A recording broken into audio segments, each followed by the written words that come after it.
She was supposed to be his enemy, and for 3 years she was. But on the night Logan Pierce found Victoria Kane sitting alone in the rain, mascara running, heels broken, pressing a bloodied palm against her silk blouse. Every wall he'd built between them cracked straight down the middle. He could have walked past. He almost did. What he chose instead would cost him everything he thought he knew about rivalry, ambition, and the terrifying possibility that the one person who understood him most was the same one he'd spent 3 years trying to destroy. Drop your city in the comments. I want to see how far this story travels. Hit like and stay until the end. You're going to want to see how this one lands. The rain started the way bad news always did in this city. Quietly, then all at once. By the time Logan Pierce stepped out of Mercer and Loft's glass lobby, the streets of downtown Chicago had turned into something between a mirror and a river. Headlights bleeding orange and red across the wet pavement, taxis honking at nothing, pedestrians walking with that hunched, defeated posture of people who hadn't checked the weather and were now paying for it. Logan stood under the overhang for a moment and considered his options. His car was parked 3 blocks east. His jacket was already damp from the champagne someone had spilled on him 40 minutes ago inside the party. His tie, a charcoal Tom Ford that his daughter Maya had picked out for him last Christmas because she said it made him look like a serious person, Daddy, was probably ruined. He loosened it anyway, undid the top button of his shirt, breathed out slow. Inside, the celebration was still going. He could hear the muffled bass of whatever playlist the DJ was cycling through. Mercer and Loft had closed a regional partnership deal worth roughly $11 million, and the partners had rented out the entire 3rd floor of a rooftop bar to mark the occasion. Open bar. Catered food. A view of the city that would have been stunning if not for the downpour pressing itself against every pane of glass. Logan had stayed exactly as long as he needed to, shook the right hands, laughed at the right moments, said something memorable to Davidson, one of the senior partners, about the next quarter's positioning strategy. Smiled when Priya from accounts clapped him on the shoulder and called him the best strategic mind in the building. He'd gotten good at knowing when his presence had served its purpose. Now he just wanted to get to his car, get home, and be there when Maya woke up from whatever dream she was having. She was 7 and went through phases. Last week it had been dinosaurs. This week it was somehow competitive baking shows. She liked to explain the judging criteria to him over breakfast with the seriousness of a tenured professor. He stepped out into the rain, resigned to getting wet. He made it half a block before he saw her. At first, he genuinely didn't recognize her. That was the thing he'd think about later, how completely he almost walked past a woman he'd spent 3 years being obsessed with in the way rivals are obsessed with each other, tracking her moves, dissecting her strategy, losing sleep over the accounts she won, and he didn't. She was sitting on the curb between 2 parked cars, almost hidden from the main sidewalk. Knees bent, one hand pressed flat against the concrete like she was checking whether the ground was still solid. The other hand was pressed against her side, against that pale silk blouse he'd noticed earlier in the evening. Because, of course, he'd noticed. She'd walked through the event like a controlled detonation. Every person in the room had tracked her without meaning to. Now that same blouse was dark at the ribs where something had soaked through it. Rain, maybe. Or not. Her shoes, those sharp-heeled things that added 3 inches and looked engineered to project power, were sitting beside her on the curb. One of the heels was snapped clean off. She was in her bare feet on the wet concrete, and her hair, which had been up in that severe architectural knot she always wore to industry events, was half down and plastered against her cheek. She had her forehead pressed against her raised knees. She wasn't moving. Logan stopped walking. "Keep going," said the part of his brain that had learned early in his career to protect himself first. "She's fine. Or if she's not, she's Victoria Kane. She'll be fine. She always lands on her feet. That's the whole thing about her." He took 1 step toward the street to go around her. Then she made a sound. It wasn't dramatic. It wasn't a sob or a cry or anything he could have identified easily and filed away. It was quieter than that, a sharp, shaky exhale. The kind of sound a person makes when they've been holding something in their chest for a very long time and some small piece of it just slipped loose. Logan Pierce had been a single father for 4 years. He knew that sound. He'd made it himself, in parking garages and bathroom stalls, and once in a Walgreens at 2 in the morning, in front of a display of birthday cards on the first anniversary of his ex-wife leaving. He turned around. Up close, he could see that the dark stain on her blouse was coming from her palm. Her right hand, still pressed against the silk, had a cut across it, not deep but wide, bleeding slow. She'd probably caught it on something. The edge of a planter, maybe, or a broken piece of sidewalk grating. There was a smear of blood on her wrist, too, where she'd wiped it without thinking. He crouched down a few feet away, which felt like the right distance for a person who might not want to be approached. Victoria. Nothing. The rain kept falling. Hey. He tried again, softer. Victoria Kane. Her head came up slow, and the look she gave him. God. He'd seen Victoria Kane in a lot of configurations. Across conference tables, head tilted just slightly like she was already 3 moves ahead. Presenting to clients with that particular brand of controlled warmth she'd perfected, engaged enough to be personable, sharp enough that nobody forgot who was in charge. He'd seen her annoyed, amused, aggressively pleasant, and once, memorably, furious, after he'd undercut her on the Henderson account with a counter-proposal that she'd later called aggressive in a trade press interview, which he was fairly sure was the politest word she'd chosen from a longer list. But he had never seen her look like this. Her eyes were red at the edges. Mascara had tracked 2 dark lines down her face and dried there. She was looking at him the way someone looks when they're trying to work out whether they're hallucinating. "Pierce," she said. Her voice was flat and stripped of everything. "Of course. You're bleeding." She looked down at her hand like she'd forgotten about it. "I noticed. Do you have anything to—" "I'm fine. You're sitting on a wet curb in the rain with a cut on your hand and no shoes. I'm aware of my circumstances." He almost smiled at that, because it was so completely, exactly her. Defensive precision, even in the middle of falling apart. He fished in his jacket pocket and came up with a folded handkerchief, the old-fashioned kind his father had carried, and Logan had picked up the habit somewhere in his 30s, without quite meaning to. He held it out. She stared at it like it might be a trick. "It's a handkerchief," he said. "Not a legal document. You don't have to sign anything." She took it, pressed it against her palm without a word, looked away from him at the street. Logan stayed where he was, crouched at her level, which was already making his knees ache in the way that everything below the waist reminded him he was 32 and had been sitting at a desk for a decade. "What happened?" he asked. "I tripped." She paused. "On the stairs coming out of the side exit. Where's your team?" "Still inside." "Did you tell anyone?" "No." The word landed hard. "I didn't tell anyone." He looked at her for a moment. "Why not?" She turned her head and looked at him, and there was something complicated happening behind her eyes, something he couldn't quite name, like she was running through options and finding them all unsatisfactory.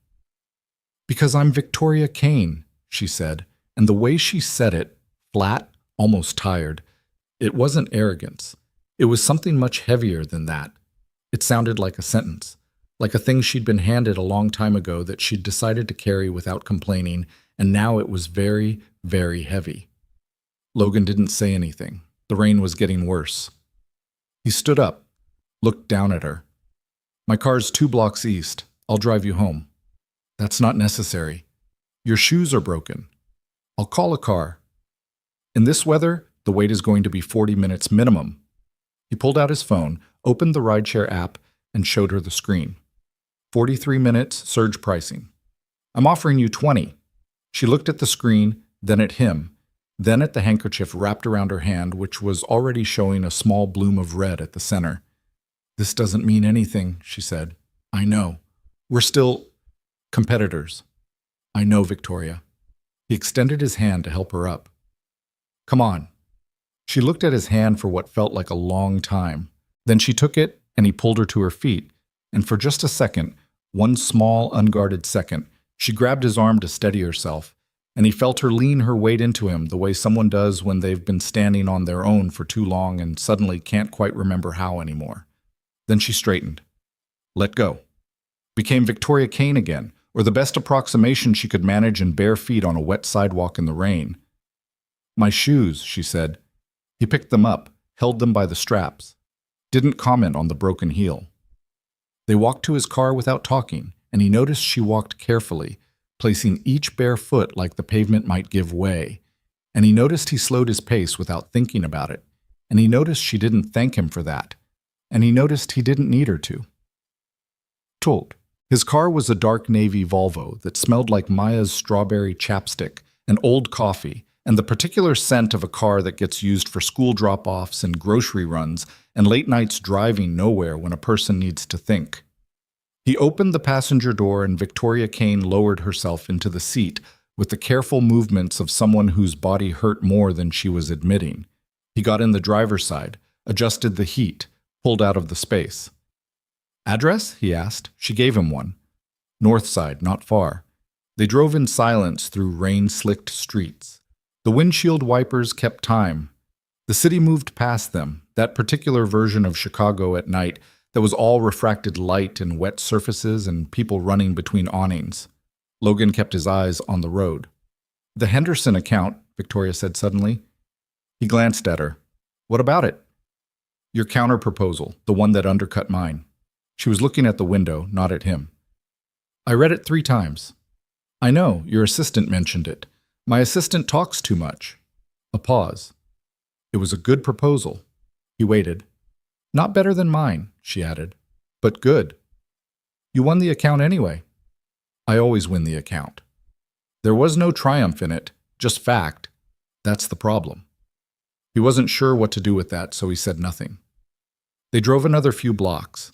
He turned onto her street, quieter up here, brownstones and older trees that still had most of their leaves. "You can drop me at the corner," she said. "I'll pull up to the building." "Pierce, you have no shoes and it's still raining," he said. "I'll pull up to the building." She was quiet. He pulled up to the building. It was a nice building, not flashy but solid, the kind of building that cost serious money while pretending not to. He put the car in park. Neither of them moved immediately. "Thank you," she said, quietly, like the words cost her something. "It's a 20-minute drive." "You know that's not what I mean." He did know. "I'm going to wait until you get inside."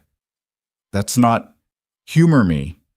She turned and looked at him full on for the first time since she'd gotten in the car. Up close, in the low light, without the industry event armor fully assembled, she looked younger than 30.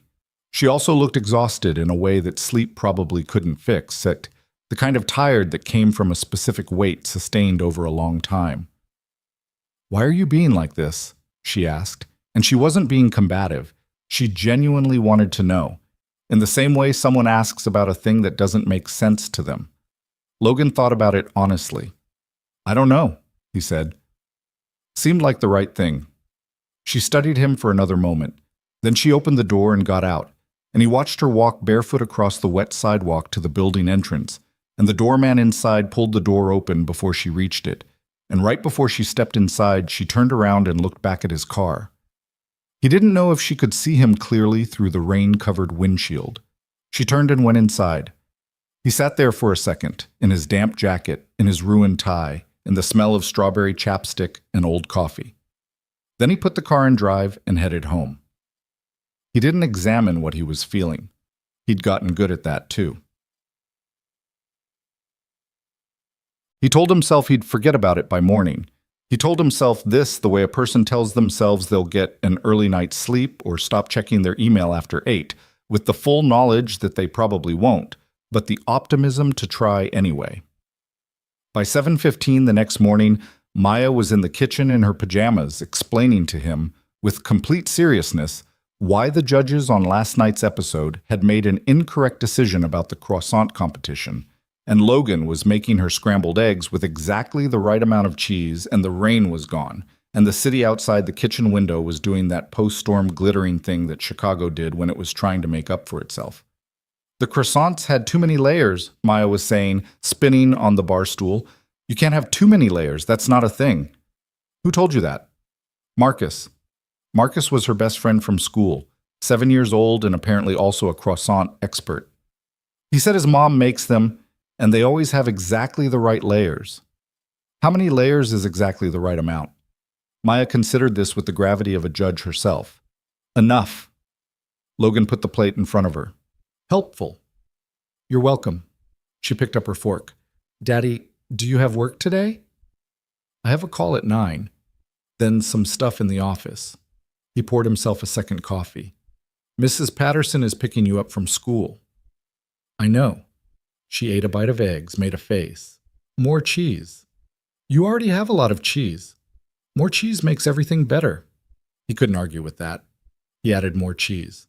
He made it through the morning, through the 9 o'clock call, through the commute, through the first 2 hours in the office, responding to emails and reviewing the report Priya had sent over about Q4 projections before he let himself think about it.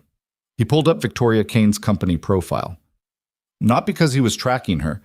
He checked it regularly, the way you tracked a competitor, looking at her team page and her recent wins and the quarterly interviews she gave. Basic industry awareness. Today, he scrolled past the professional headshot at the top, that composed, direct gaze photograph that made her look exactly like what she was. And he thought about a woman sitting on a wet curb with her forehead on her knees and one hand pressed to her side. He thought, there's something there that doesn't add up. He'd worked next to Victoria Kane in this industry for 3 years, not together, across from each other, which was a different thing entirely. He knew her professional reputation the way a chess player knows an opponent's opening gambits, thoroughly and with respect. She was brilliant, relentless, and she operated with a precision that was genuinely rare. Every campaign her company ran had that quality of looking inevitable. In retrospect, of course that was the right move. How did anyone else not see it? But she ran a company with 40-something employees. She pitched personally to every major client. She was at every significant industry event. She'd given the keynote at the Midwest Marketing Summit last spring. She published a quarterly strategy letter that half the industry read, whether they admitted it or not. And she did all of this at 30 years old. Logan was 32 and genuinely, honestly could not figure out when she slept. Now he was thinking about last night in a different way. Not the part where he'd helped her, but the part she'd said that he'd filed away. Because I'm Victoria Kane. Not, I didn't want to fuss or I was embarrassed. Not my team would have panicked. She'd said it like it explained everything, like being Victoria Kane was both the reason and the burden simultaneously. He had no idea what was underneath that. He probably, he told himself, wasn't going to find out. She called him 4 days later. He was in a parking garage on the lower level, leaning against the side of his car, eating a sandwich because he'd had back-to-back meetings since 8, and it was now 2:15 and he was genuinely starting to feel it. His phone buzzed and he looked at the screen. V. Kane. Mobile. He stared at it. She'd sent her contact over to his phone that night, said for billing purposes with the dry humor of someone who was almost smiling, and he'd saved it and assumed she'd never actually use it. He answered. Kane. Pierce. A pause on her end. I wanted to call and... Another pause, shorter. The hand is fine, in case you were going to ask. I was going to ask. I know, you're the type. She said it without judgment, almost clinically. 4 stitches. I went to urgent care the next morning. 4 stitches. It was deeper than it looked. It doesn't matter, it's fine. He thought about the handkerchief. He hadn't been thinking about the handkerchief, but now he was. Okay. I also wanted to... She stopped. He could hear something in the background of wherever she was. Faint office sounds, a door closing. Thank you, she said finally. For the other night. For not making it into something. Logan thought about what he could say. He had several options. A deflection, a light acknowledgement, the kind of thing you said to end a conversation cleanly without either person having to feel much. Instead, he said, Are you okay? Silence. Victoria. I'm fine, she said, and then, almost before the word finished, I'm always fine. That's not actually the same as okay, but it's what I have right now. He stopped eating the sandwich. What does that mean? It means I'm managing. A short breath.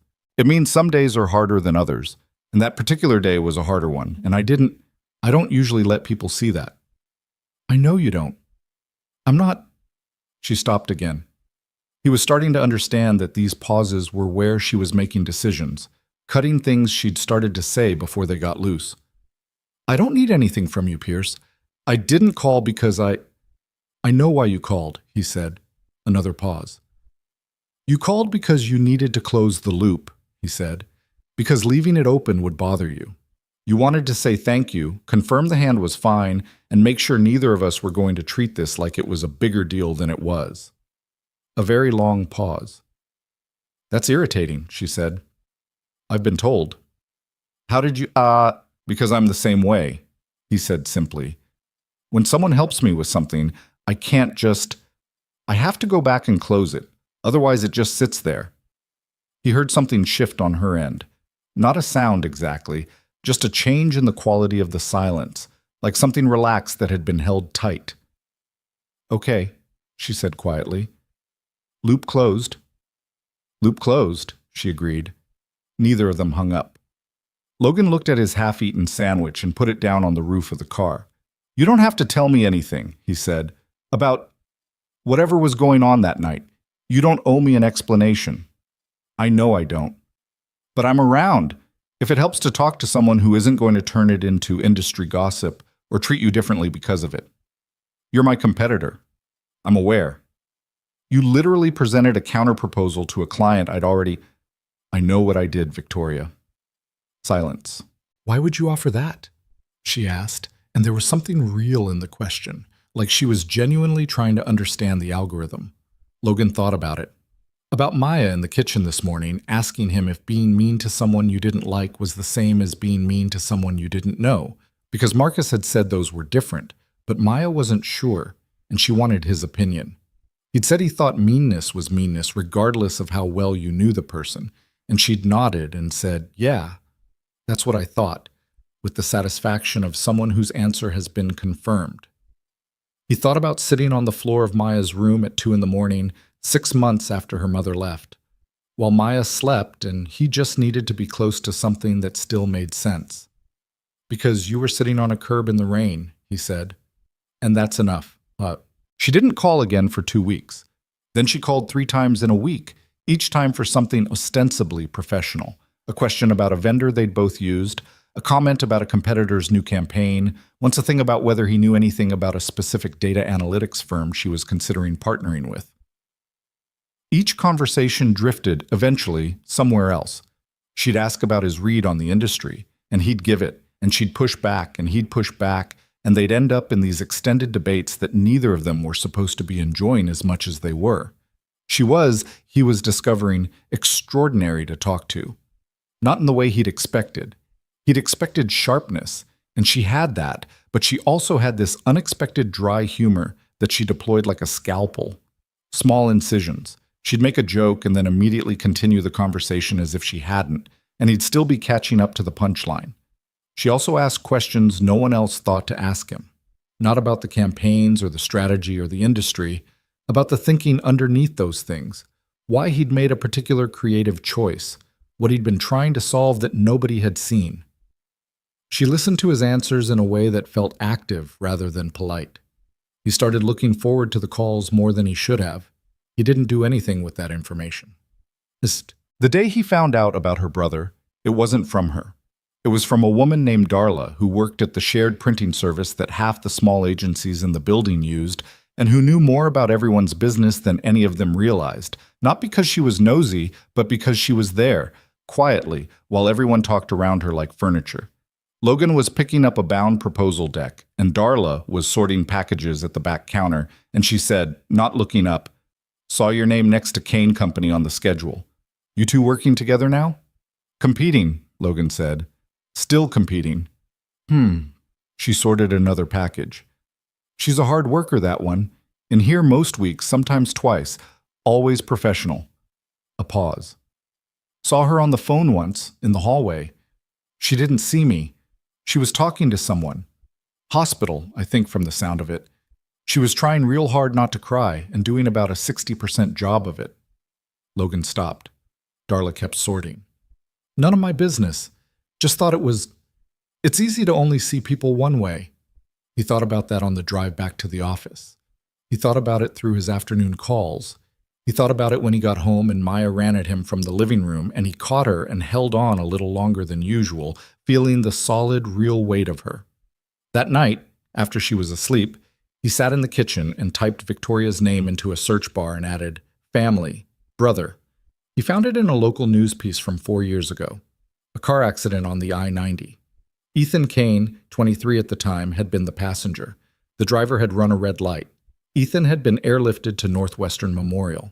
The article described the injuries in clinical language that didn't quite capture what those injuries meant for a 23-year-old's life. Spinal, significant, requiring long-term care. Victoria would have been 26, just starting to build what was now a 40-person company. He sat with that for a while. He thought about what she'd said. I'm always fine. That's not actually the same as okay. He thought about how you'd learn to say that, how long it would take, what it would cost you every single time you said it, and kept moving forward anyway. He closed his laptop, didn't call her, didn't bring it up. Some things you had to wait to be told.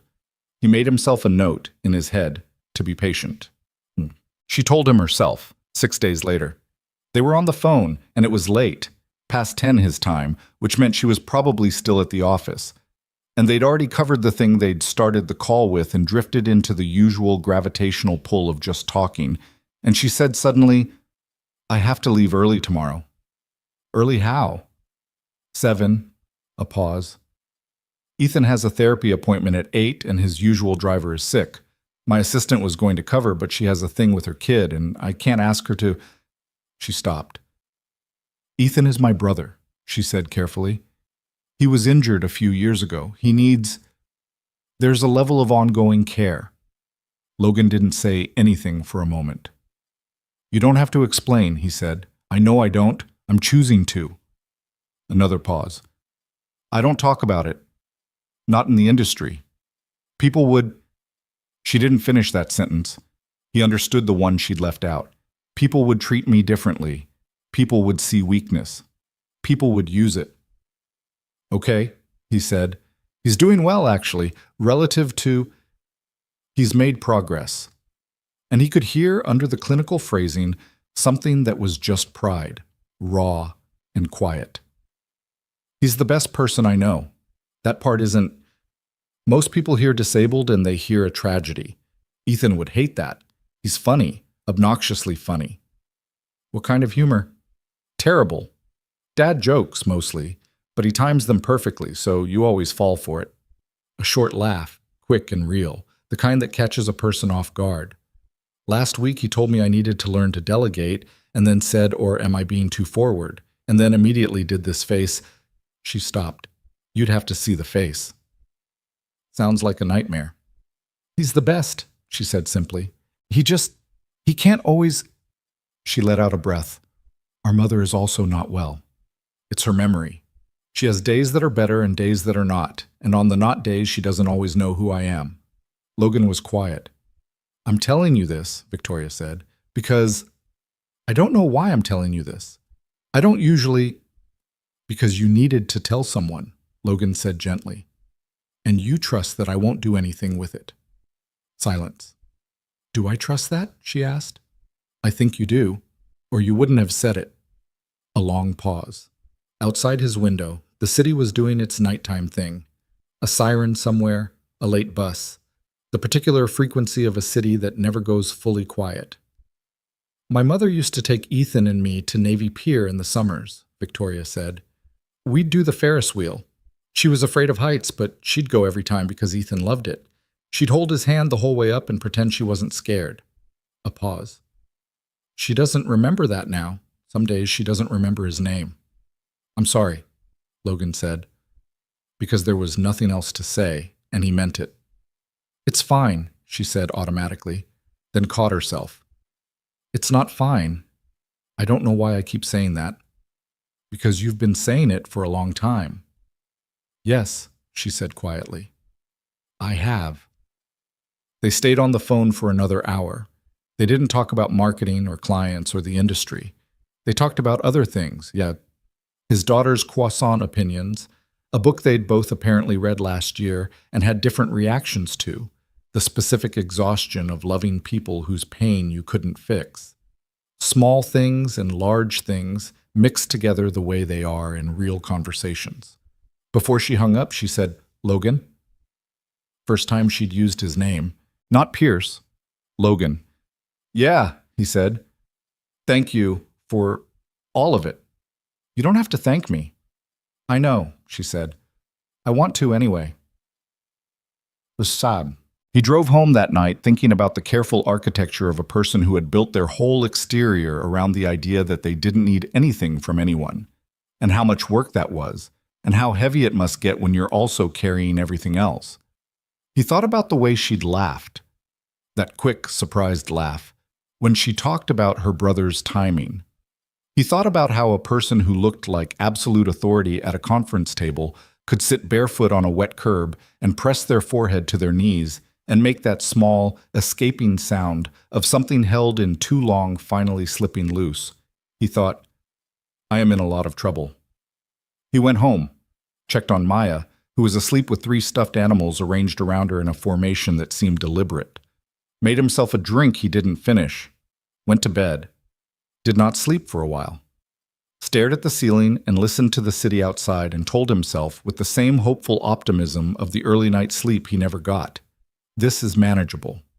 He'd think about the rest later. Right now it was enough to know that somewhere across the city, a woman who had spent 3 years being his most formidable opponent had said his name like it was a choice and meant it. The thing about keeping a secret for someone was that it changed the way you saw them. Not all at once, not the dramatic, cinematic version where the music swells and suddenly everything is different. It happened gradually, like light changing in a room without anyone touching the switch. One morning, Logan would be reviewing a competitor analysis and come across Victoria's latest campaign and think that's a smart read on the demographic shift before he thought anything else. He'd catch himself mid-thought and feel vaguely off balance, the way you feel when you reach for a step that isn't there. He'd spent 3 years training himself to see her work as a problem to solve. Now he was looking at it differently, and he couldn't entirely decide whether that was a liability or not. What he knew for certain was this: he hadn't told anyone. Not Priya, who asked occasionally whether he'd heard anything about Kane Strategic's rumored new client. Not Davidson, who liked to keep informal tabs on the competition. Not even his friend Marcus's father, Ray, who he'd known since college and who had a long memory and no filter and would have found the whole thing fascinating in the worst possible way. He hadn't told anyone, and it hadn't been difficult. That surprised him a little. He'd expected it to feel like effort. Keeping something compartmentalized always did. But this was just quiet. He kept it the same way he kept other things that mattered, carefully, without making a production of it. Victoria, for her part, didn't mention it. The calls continued. They remained irregular and ostensibly professional at the start, though neither of them was particularly committed to the pretense anymore. She'd call about a vendor, and they'd end up talking for an hour. He'd text her an article he thought she'd find relevant, and she'd respond with 3 sentences of analysis, and then a 4th that had nothing to do with the article and everything to do with whatever she was actually thinking about. They were, he realized somewhere around week 5, doing a very careful dance around something neither of them was naming. He was fine with that. He had a daughter to raise and a career to run and enough complications already. He was absolutely fine with that. He was telling himself this on a Wednesday afternoon in November when his phone buzzed with a text from Victoria that read, "Ethan wants to know if you're a real person or if I made you up." Logan stared at it for a second. Then, "What did you tell him?" Her response came back almost immediately. "I said you were a work contact. Does he believe you?" "No." He said, and I quote, "Nobody calls a work contact at 11 p.m. to argue about a book." Logan smiled at his phone. He was in a meeting that had run long, and he probably shouldn't have been looking at his phone, but the meeting was mostly Davidson talking, and Davidson could sustain a monologue without audience participation for impressive lengths of time. He's not wrong. He's never wrong. It's his most annoying quality. "Tell him I'm real." A pause. Then, he says hi. "Also, he wants to know your opinion on dad jokes." Logan thought about it. They have to be delivered with complete sincerity. If you acknowledge that you know it's a bad joke, you've lost it. 3 dots appeared, disappeared, appeared again. Then, he said, "This man understands. I'm leaving now before this gets worse." Logan put his phone away and looked up to find Davidson wrapping up what appeared to be his conclusion, which meant Logan had missed approximately none of the critical content. He nodded at the right moment, made a note on his pad that said, Ethan/11 p.m./book argument and then immediately crossed it out. He focused on the meeting. He was good at focusing. He'd built his whole career on it. It was fine. Bachin. The third week of November, he met Ethan Kane. It wasn't planned. Victoria had called on a Saturday morning. Unusual, she generally kept weekends professional only unless something was pressing. And her voice had a tight, controlled quality that he'd learned meant she was managing something. She said she was at a physical therapy appointment with Ethan, and the transportation she'd arranged for afterward had fallen through, and she had a 2 o'clock client call she could not miss. And was he, by any chance, anywhere near the north side? He was on his way to pick Maya up from a birthday party that didn't end until 1:30. He did the math. "Text me the address," he said. "You have your daughter. She's going to be at a party for another hour. Text me the address, Victoria." She texted him the address. He got there at 12:40, pulling into the parking lot of a rehabilitation center that was newer than he'd expected, well-funded looking, with wide accessible paths and a garden area visible from the entrance that still had a few hardy plants holding out against the November cold. He texted Victoria that he was outside, and she came out through the main doors about 4 minutes later, and beside her, slightly ahead of her actually, moving with the particular focused energy of someone who had long since stopped waiting for the world to adjust to his pace, was Ethan Kane. He was in a power wheelchair, built solid, not the kind that projected limitation, but the kind that projected "I have places to be." He had Victoria's coloring, dark hair, same sharp jaw, but where she ran cool and precise, he had this immediate open quality, like a person who had made a decision at some point to spend his energy on things other than guardedness. He was wearing a hoodie that said Northwestern across the chest, and he was looking at Logan with an expression of frank, unfiltered assessment. "You're taller than I pictured," Ethan said. "Ethan," Victoria said. "What?" "He is." He extended his hand to Logan with the easy confidence of someone who'd had a lot of practice making that gesture feel like exactly what it was, a greeting between equals. "Ethan Kane, my sister has told me almost nothing about you, which means you're important." Logan shook his hand. "Logan Pierce, she's told me you have excellent comedic timing." Ethan looked at Victoria. "I like him." "Don't encourage him," Victoria said. She was checking her watch, running a calculation, and Logan could see the conflict in it. The pull toward the 2 o'clock call, the pull toward staying. She looked at Logan. "I'll be back by 3:30 at the latest. His afternoon attendant doesn't come until 4, so if you could just—" "We're good," Logan said. "He needs—" "Victoria." He kept his voice level. "We're good. Go."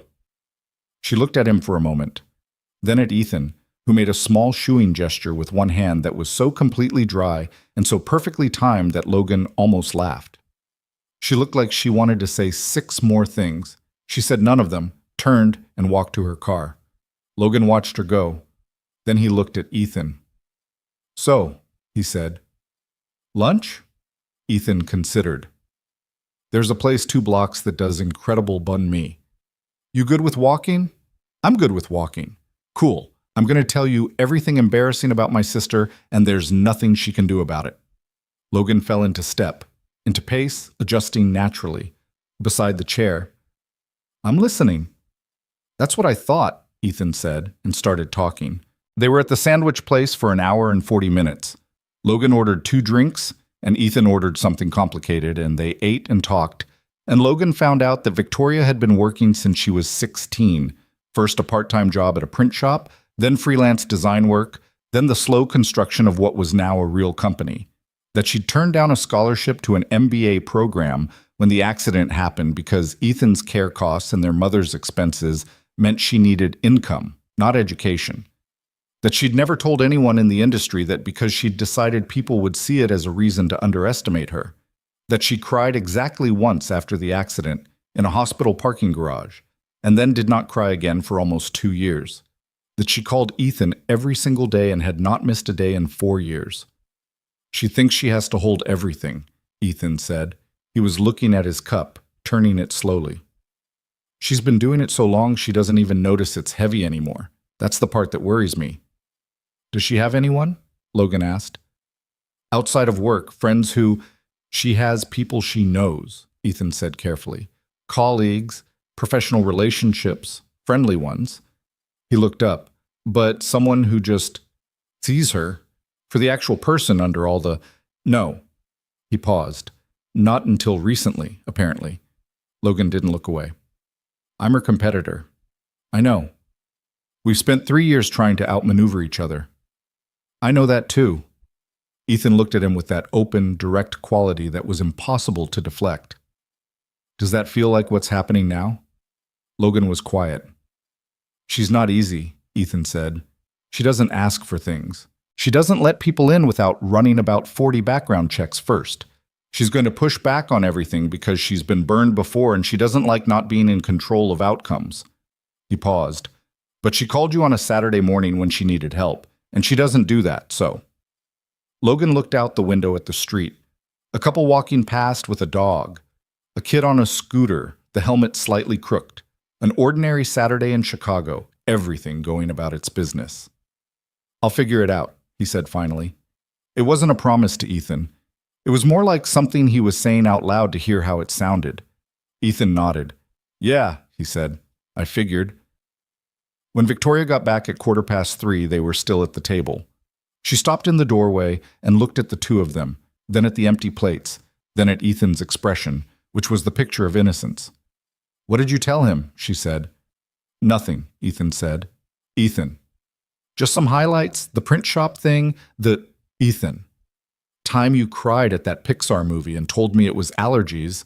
I'm going to need you to stop talking, Victoria said, and she was trying not to smile. Logan could see it, the effort she was putting into maintaining the expression.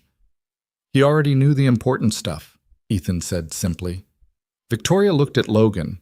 He looked back at her. He didn't say anything because he didn't need to. She shook her head very slightly.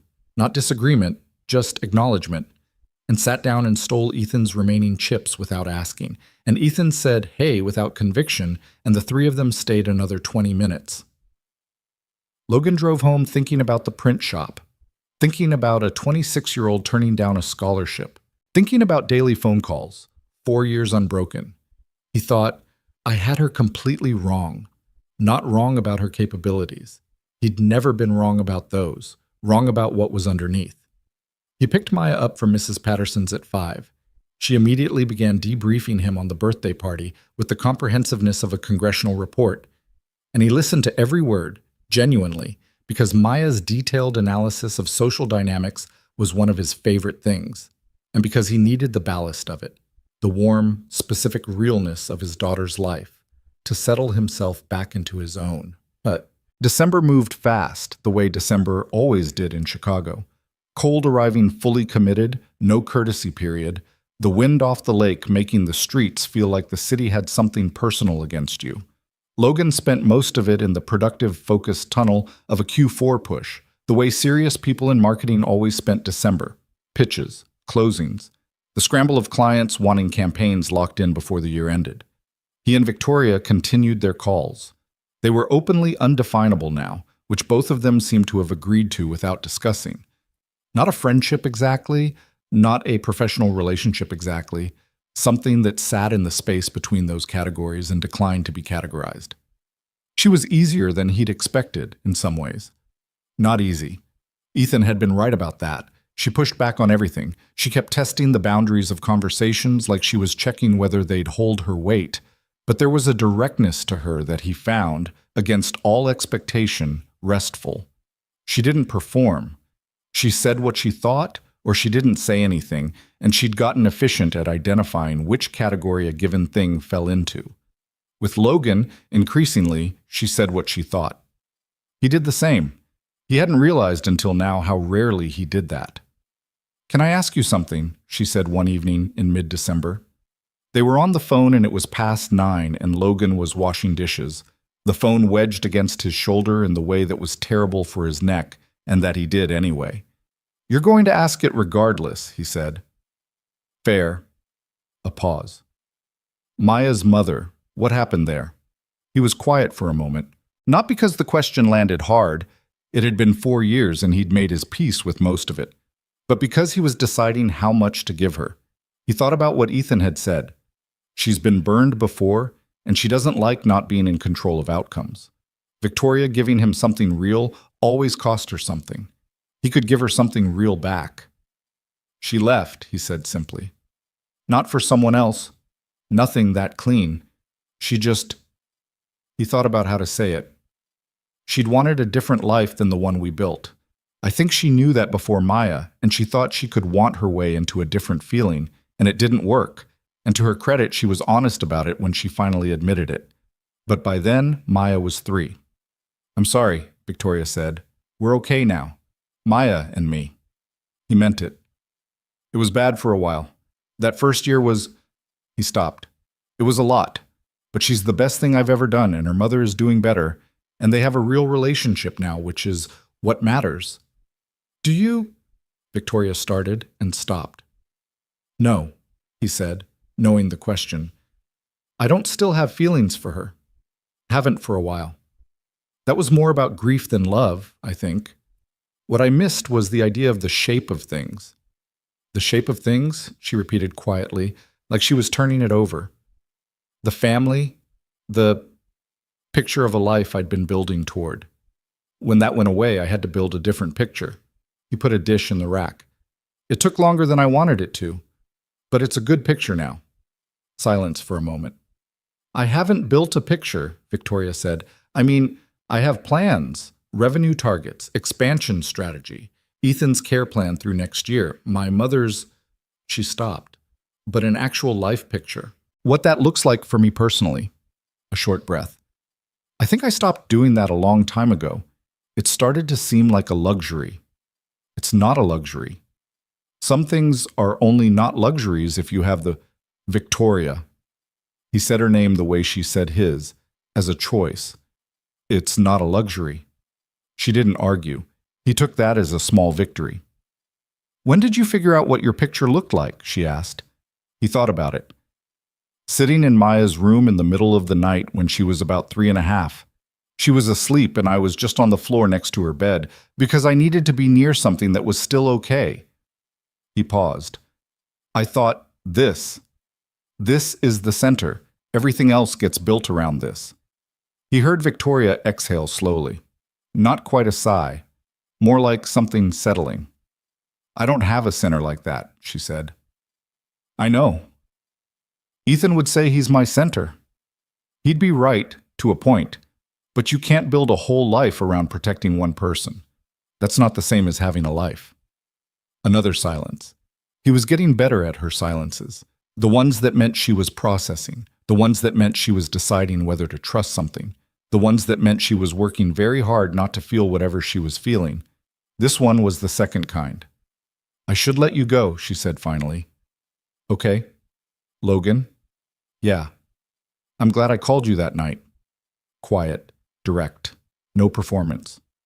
On the phone in December, when I wanted to close the loop, he stood in his kitchen with the dish rack half full and the window showing Chicago nighttime and his chest doing something complicated. Me too, he said. Okay, she said. Then, good night. Good night, Victoria. She hung up. He stood there for a moment, then finished the dishes. Went and checked on Maya, who was asleep with the stuffed animals in their deliberate formation. Stood in her doorway for a minute. He thought, the center holds. He went to bed. Slept better than he had in a while. January brought the kind of cold that made Chicago feel personal, and it also brought Richard Calloway. Calloway was a senior executive at Mercer and Loft. Not Logan's direct supervisor, but adjacent, the kind of person who had enough authority to make things difficult and enough ambition to find it worthwhile. He was 51, polished in the way that required maintenance, and he'd been at the company 14 years, which was long enough to have built a complex infrastructure of alliances and dependencies that functioned, Logan had always thought, more like a protection racket than a collegial environment. Logan had known, in the vague way you know about weather systems, that Calloway had a position on Victoria Kane. The position was competitive in the way that went beyond normal industry rivalry. It was the specific, sharper thing that happened when someone younger and better was succeeding in the same space you occupied. Victoria's company had taken 2 accounts from firms in Calloway's network in the past 18 months, and Calloway had said things in meetings that were pitched as analysis but functioned as grievance. In January, Calloway started saying things about Victoria to people who mattered. Logan found out about it from Priya, who had ears everywhere and the discretion to deploy information carefully. She came to his office on a Tuesday and shut the door, which she only did when she was telling him something she didn't want overheard. Calloway is building a narrative, she said, leaning against the door, about Kane's strategic.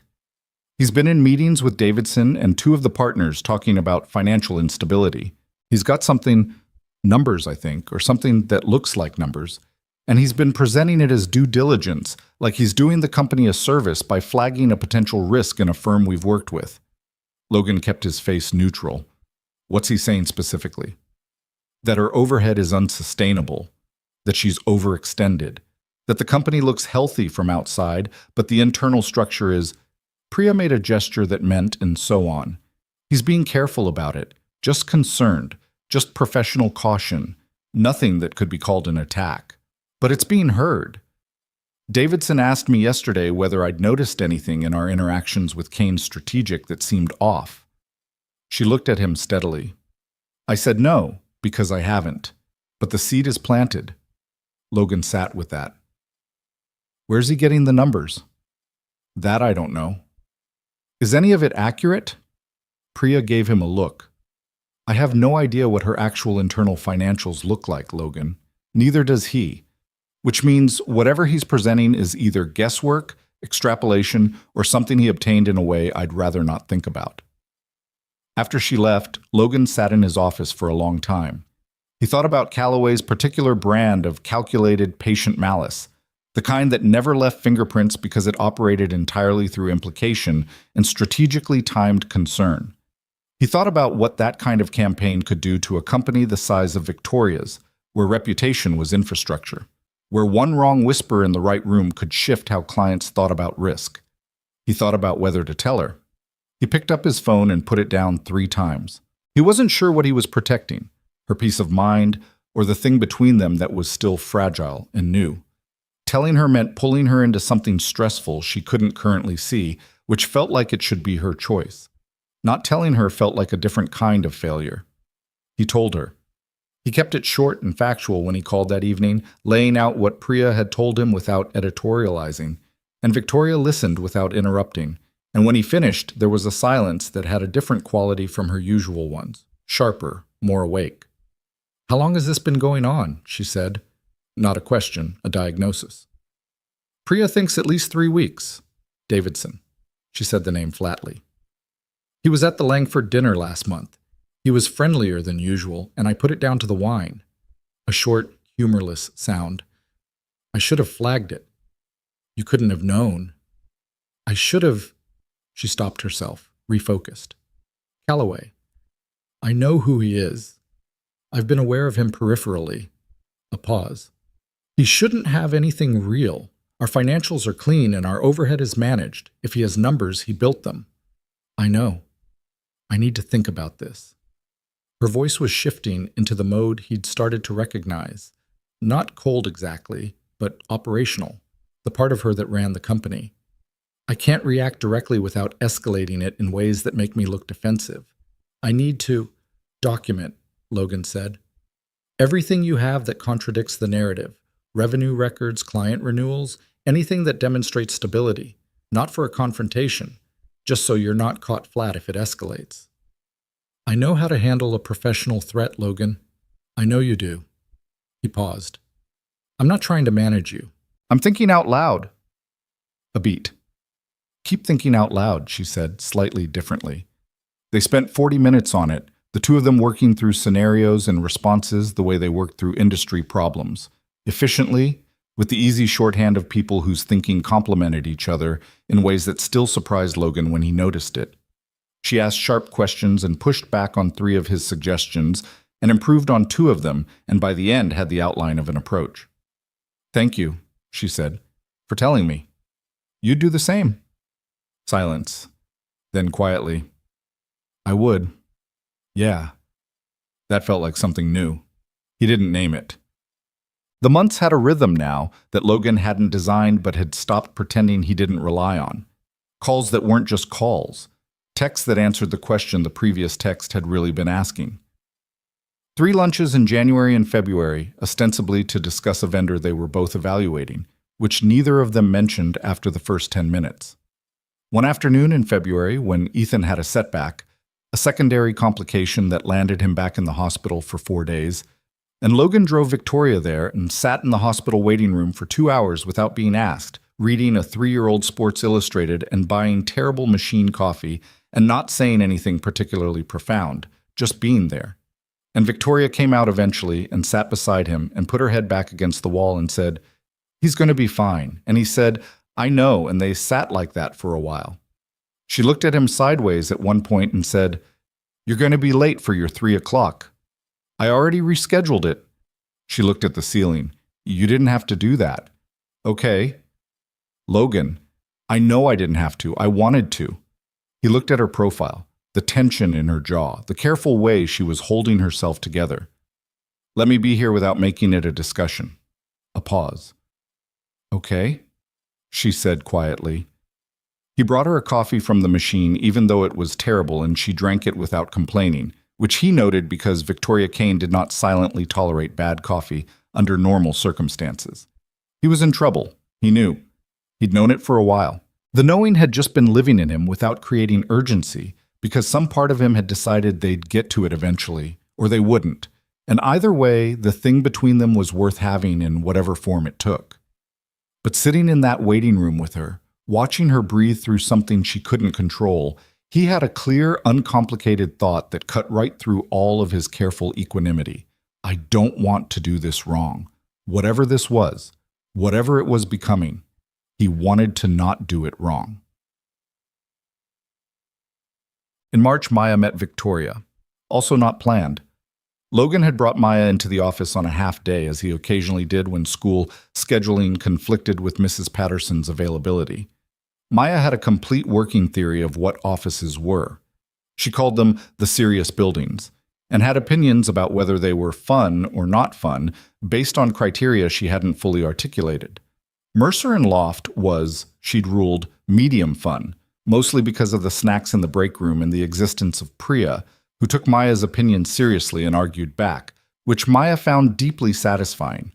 Victoria had come by the office on the pretense of dropping off documentation related to the vendor evaluation they still hadn't technically closed the books on. She and Logan had been in the hallway for approximately 4 minutes before Maya came barreling out of the break room with a granola bar and stopped dead at the sight of an unfamiliar person. Maya Pierce could assess adults in about 6 seconds.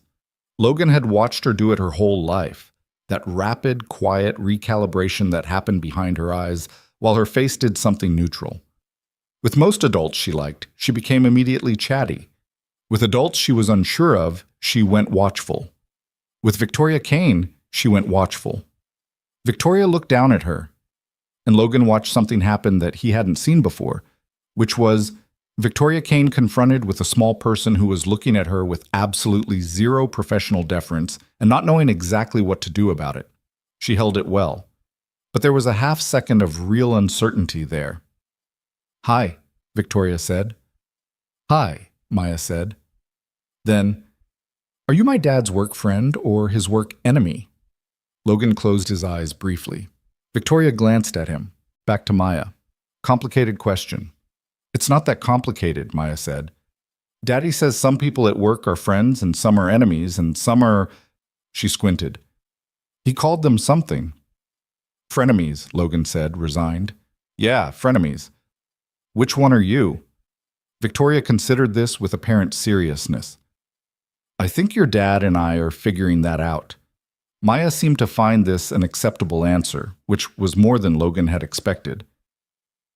"Okay, I'm Maya. I'm 7. "I know. Your dad talks about you." Maya looked at Logan with mild accusation. "What do you say about me?" "Good things," he said. "Like what?" "Like you have strong opinions about croissants." Maya turned back to Victoria. "Do you like croissants?" "When they're made correctly," Victoria said. And Maya Pierce, 7 years old, the most reliable judge of character Logan had ever known, smiled. Small, considering, but real. "Yeah," she said. "Exactly." Logan stood in the hallway and watched the two most important people in his current life discuss the acceptable number of pastry layers with complete mutual seriousness, and felt something in his chest that was probably a lot of different things at once, and thought, okay, all right, this is the shape of it. Later, after Victoria had gone and Maya was in the back seat of the car, she said, I like her. Yeah? She talks to me like I'm a person, not like I'm little. She's good at that. Maya was quiet for a moment. Is she your girlfriend? No, Logan said, but you like her. He glanced in the rearview mirror.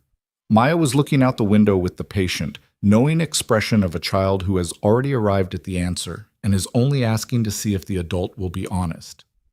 Yeah, he said, I like her. Okay, Maya said, and went back to looking at the window. Logan drove. The city moved past them. He thought about the shape of things. He thought, I'm going to have to tell her. Not yet. Things between him and Victoria were still tender in certain places, still finding their structure. Calloway's campaign was ongoing and taking Victoria's focus, and Ethan's recovery from February was still demanding her attention, and their professional lives were entering the most intense quarter of the year. There were about 15 reasons this wasn't the moment. But he thought about it. He let himself think about it without managing the thought back down into something smaller and safer. He thought, eventually. Maya fell asleep in the back seat 20 minutes from home, which she never admitted to doing, always insisting when she woke up that she'd only been resting her eyes. Logan drove through the darkening city and let himself, quietly and without drama, want what he wanted. The rivalry wasn't over. The competition would continue. It had to. It was the shape of their work. But the shape of everything else was changing, had been changing since a rainy night in October, and he was done pretending he didn't know where it was going. He was terrified, honestly. He wasn't good at this, and he'd been hurt before, and she was Victoria Kane, which came with its own specific category of complication. But he wasn't built for small, neither was she.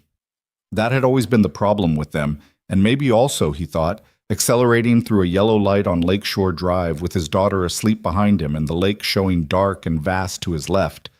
Maybe it was also the answer. The Calloway situation didn't explode. It eroded. That was the thing about the kind of campaign Calloway was running. It wasn't designed to land a single decisive blow. It was designed to accumulate.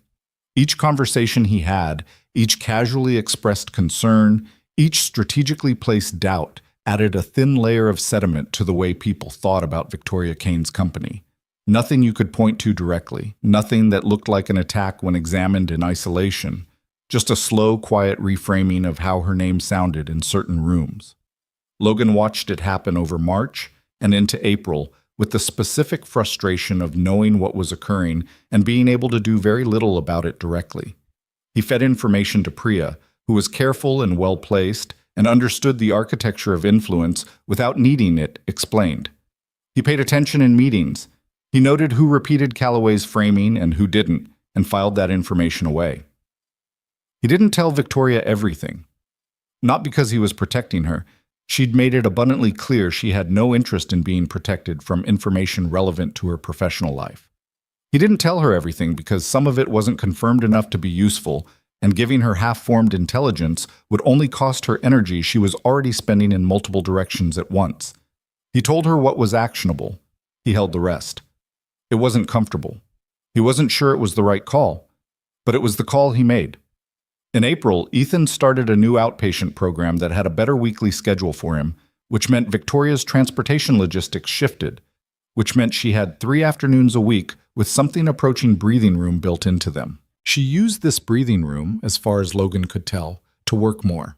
He called her on a Tuesday at 5:15, and she was still at the office. You have approximately 45 minutes of free time built into your Tuesday now, he said. I know. You're at the office.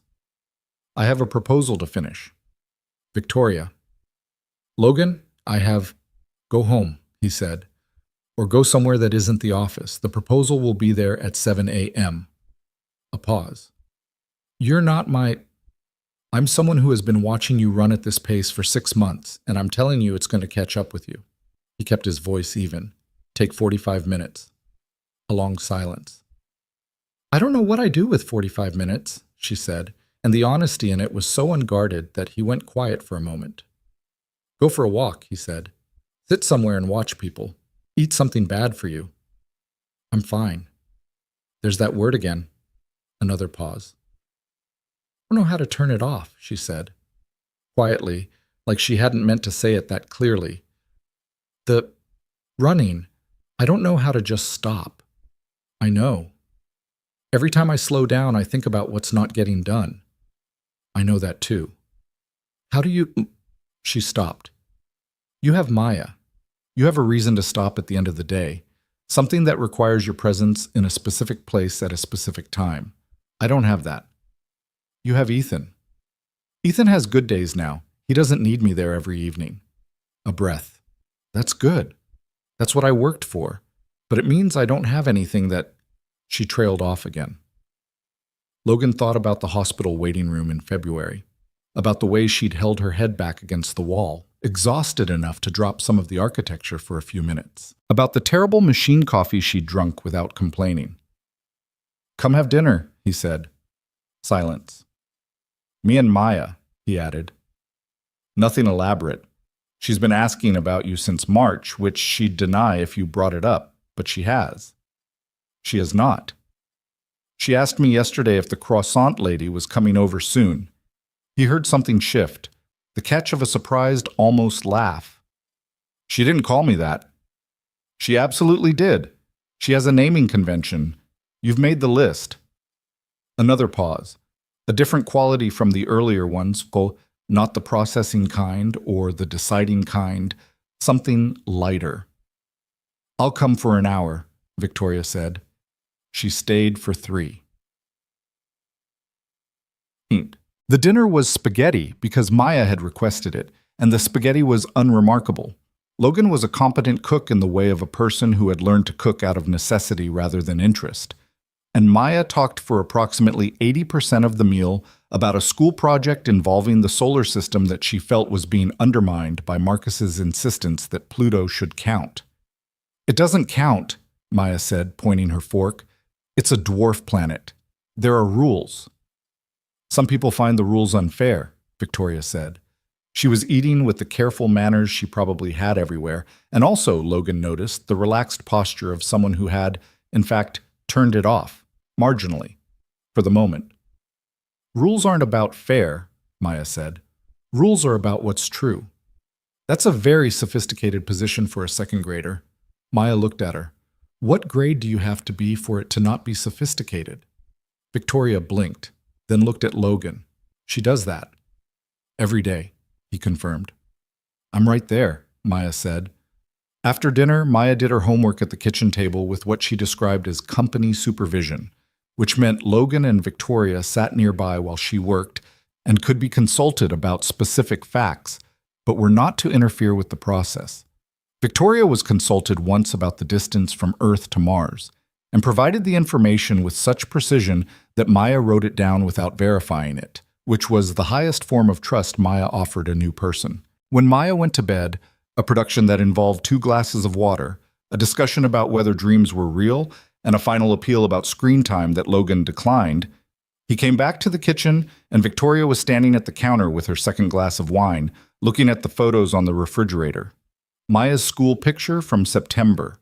A drawing Maya had made of the 2 of them at Navy Pier last summer, their proportions wildly off, but somehow deeply accurate in spirit. A photograph of Logan and his father from a fishing trip 15 years ago, edges slightly worn.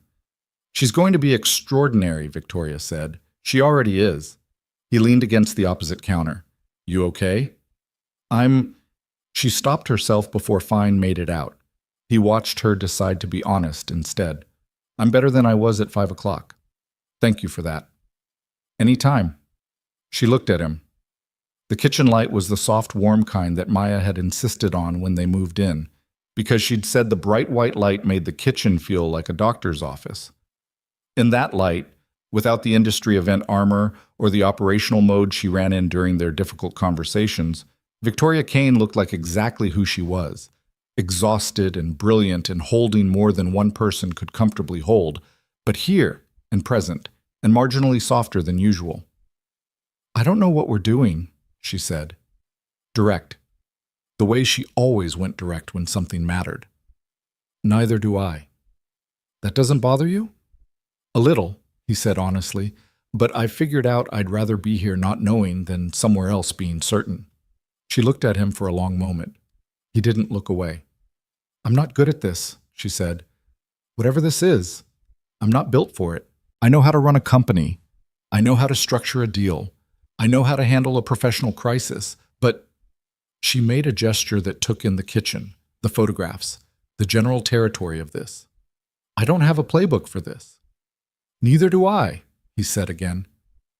I have a 7-year-old and a destroyed tie and a Volvo that smells like strawberry chapstick. That's the whole playbook. She laughed.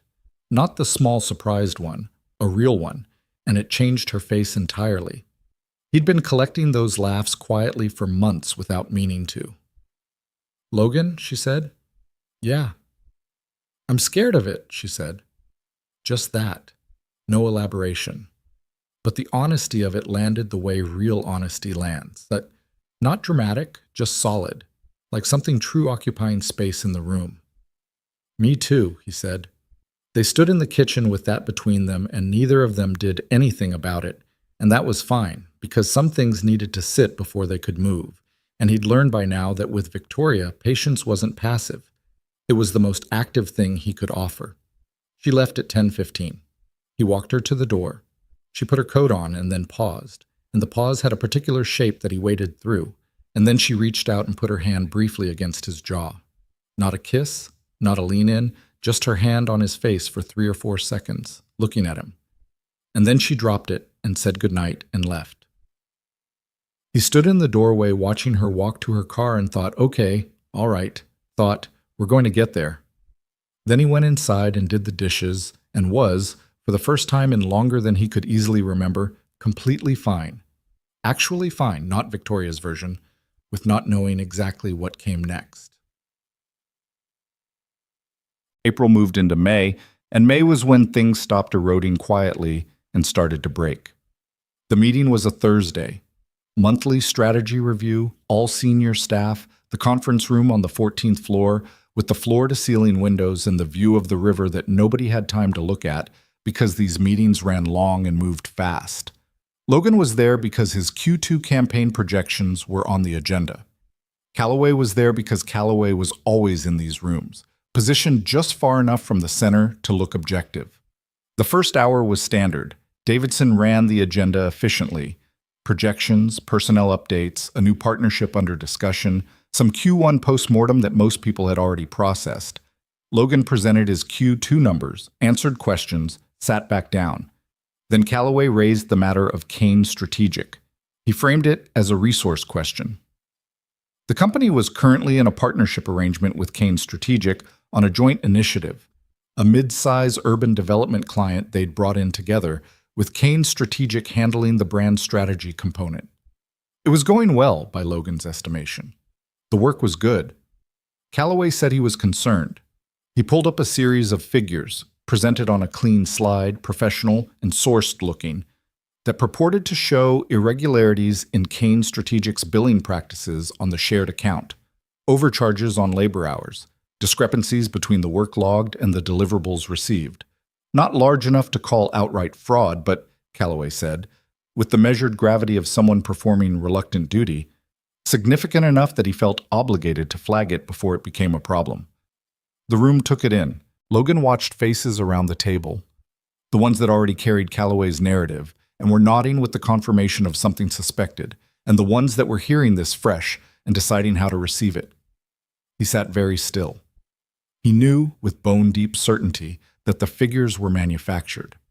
He'd been close enough to the Kane Strategic work on this account to know what was delivered and when. He knew the billing had been clean because he'd reviewed the joint documentation himself. Whatever numbers Callaway was presenting on that slide, they hadn't come from the actual records. He also knew that saying so right now, in this room, was going to cost him something. Callaway was a senior executive, 14 years at this company. The implication of Logan standing up and directly contradicting him, providing counter evidence, calling the figures into question, wouldn't read as Logan doing the right thing. It would read as Logan protecting a competitor, which would generate questions about why he was doing that, which would put a light on something he wasn't ready to have a light on, which would complicate things for Victoria in ways he couldn't predict. The easier thing, the professionally safer thing, was to say nothing. Let it be investigated. The truth would come out eventually, these things usually did, and Calloway was walking close enough to the edge that someone would eventually look at his methods more carefully. That was the rational calculation.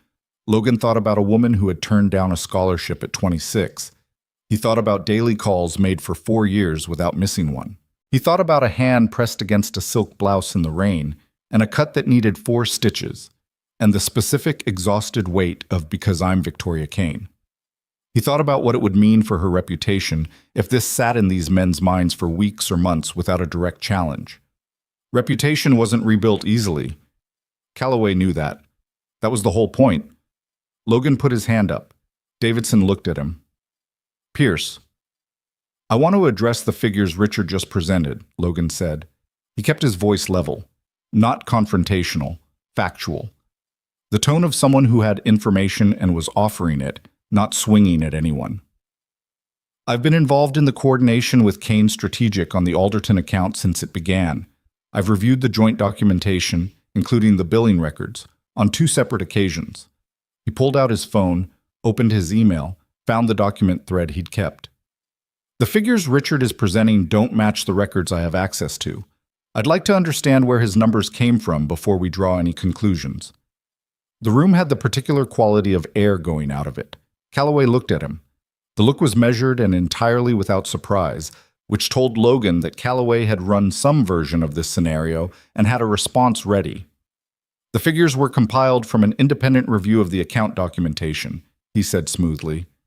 "I understand you've been working closely with Kane Strategic on this initiative, Logan, but that proximity might make it difficult to be fully objective about what the numbers show." There it was, clean and almost admirable in its efficiency.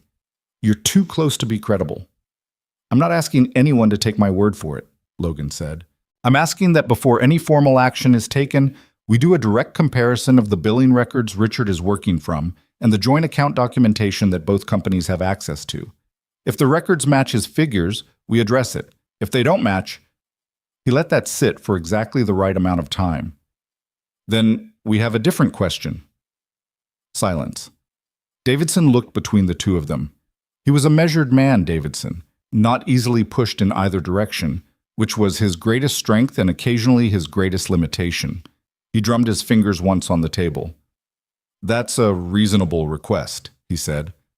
"Richard, can you provide the source documentation for your review?" A beat. Tiny, but Logan caught it. The first crack in the performance. "It can be provided," Calloway said. "Good. I'd like it by end of week." Davidson moved on. The meeting continued. Logan sat in his seat and felt the specific, unsteady aftermath of having done something that couldn't be undone. Not with regret exactly, but with full awareness that the consequences were now in motion and he'd have to manage whatever they generated. Calloway didn't look at him for the rest of the meeting.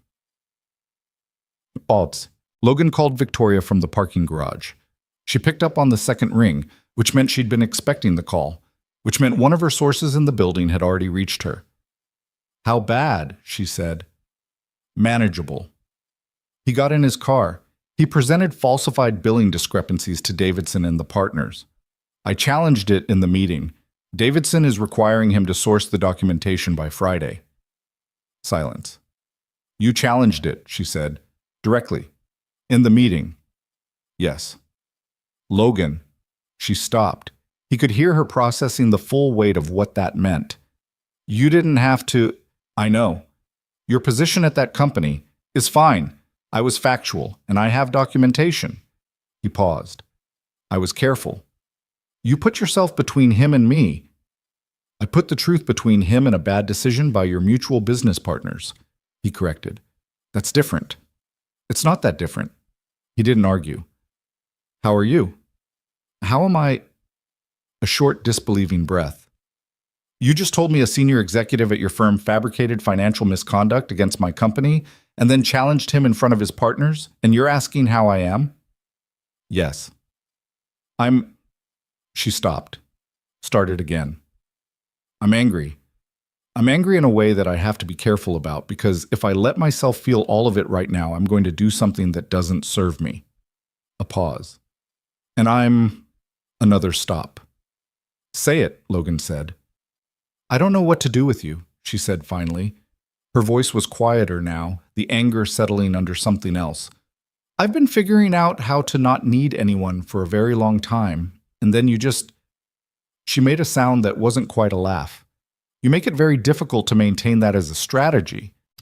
He sat in the parking garage in the dark and felt that land exactly where it was aimed. Good, he said. A long pause. The documentation he produces on Friday, she said, shifting back into operational mode, but differently. With him now, not alone in it. If it doesn't match the actual records, we need to be ready to move quickly. My attorney already sent him an email. You contacted your attorney? My attorney's name is Derek, and he's been my neighbor for 6 years, and I texted him from the meeting because I knew we'd need him ready. He says hi. Silence. Then, you texted your attorney from the meeting. I'm good at keeping a straight face. The silence shifted into something that had warmth in it. I've noticed, she said. Pause. The week leading to Friday was the kind of week that had too many moving parts. Callaway's documentation came in Thursday evening. Logan wasn't surprised he moved early. It was the kind of play you made when you wanted to control the timing. And it was, as he'd expected, carefully assembled nonsense. The figures were real numbers from real documents, but they'd been taken out of context, combined in ways that created a false picture, and attributed to a review methodology that didn't hold up to scrutiny. Derek looked at it Thursday night and said, in the language of someone who'd spent 20 years in corporate litigation, "This is embarrassing. Whoever built this thought they were being clever." He's been at it since January, Logan said. Long runway for a sloppy landing. Derek leaned back in his chair. This isn't fraud. It's not precise enough to be fraud. It's closer to negligent misrepresentation, but paired with a pattern of conduct. He looked up. How documented is the pattern? Logan opened his laptop. Priya has been keeping a record since February. Dates, attendees, approximate content of Callaway's conversations with Davidson and 2 of the partners. Secondhand, but detailed. Derek was quiet for a moment. You've been building this for a while. I didn't know how far he'd take it. Well, Derek closed the folder. You took him seriously enough. That's what matters now. The Friday meeting was smaller. Davidson, 2 partners, Logan, Callaway, and the head of the legal team. Callaway came in with the same controlled posture he always carried, which Logan had to give him credit for. Whatever he was feeling, he'd spent 14 years learning to not show it in rooms like this. Logan came in with Derek's analysis, Priya's documentation, and 6 months of patience. The meeting lasted an hour and 20 minutes. Logan walked Davidson through the comparison between Callaway's figures and the actual account records line by line, with the calm, methodical delivery of someone who wasn't performing confidence because he didn't need to. The discrepancies were clear. The documentation Callaway had provided to build his figures was identified, contextualized, and shown to be misapplied. Priya's record of the conversations was presented as a pattern of conduct. Callaway tried 3 different approaches. The first was technical, challenging the validity of Logan's source documents. This failed because Logan had the original joint account files time-stamped and accessible. The second was personal, returning to the proximity argument, the implication of bias. Davidson shut this down with a brevity that suggested he'd been thinking about it since the previous meeting. The third was vague, suggesting that even if the specific figures were imperfect, the underlying concern about Kane's strategic practices remained valid and deserved review. Based on what evidence? Davidson asked. His voice was even, but something in it had closed. Callaway had nothing new. The meeting ended without resolution. No formal action against anyone, which Logan had expected. These things didn't resolve in a single room.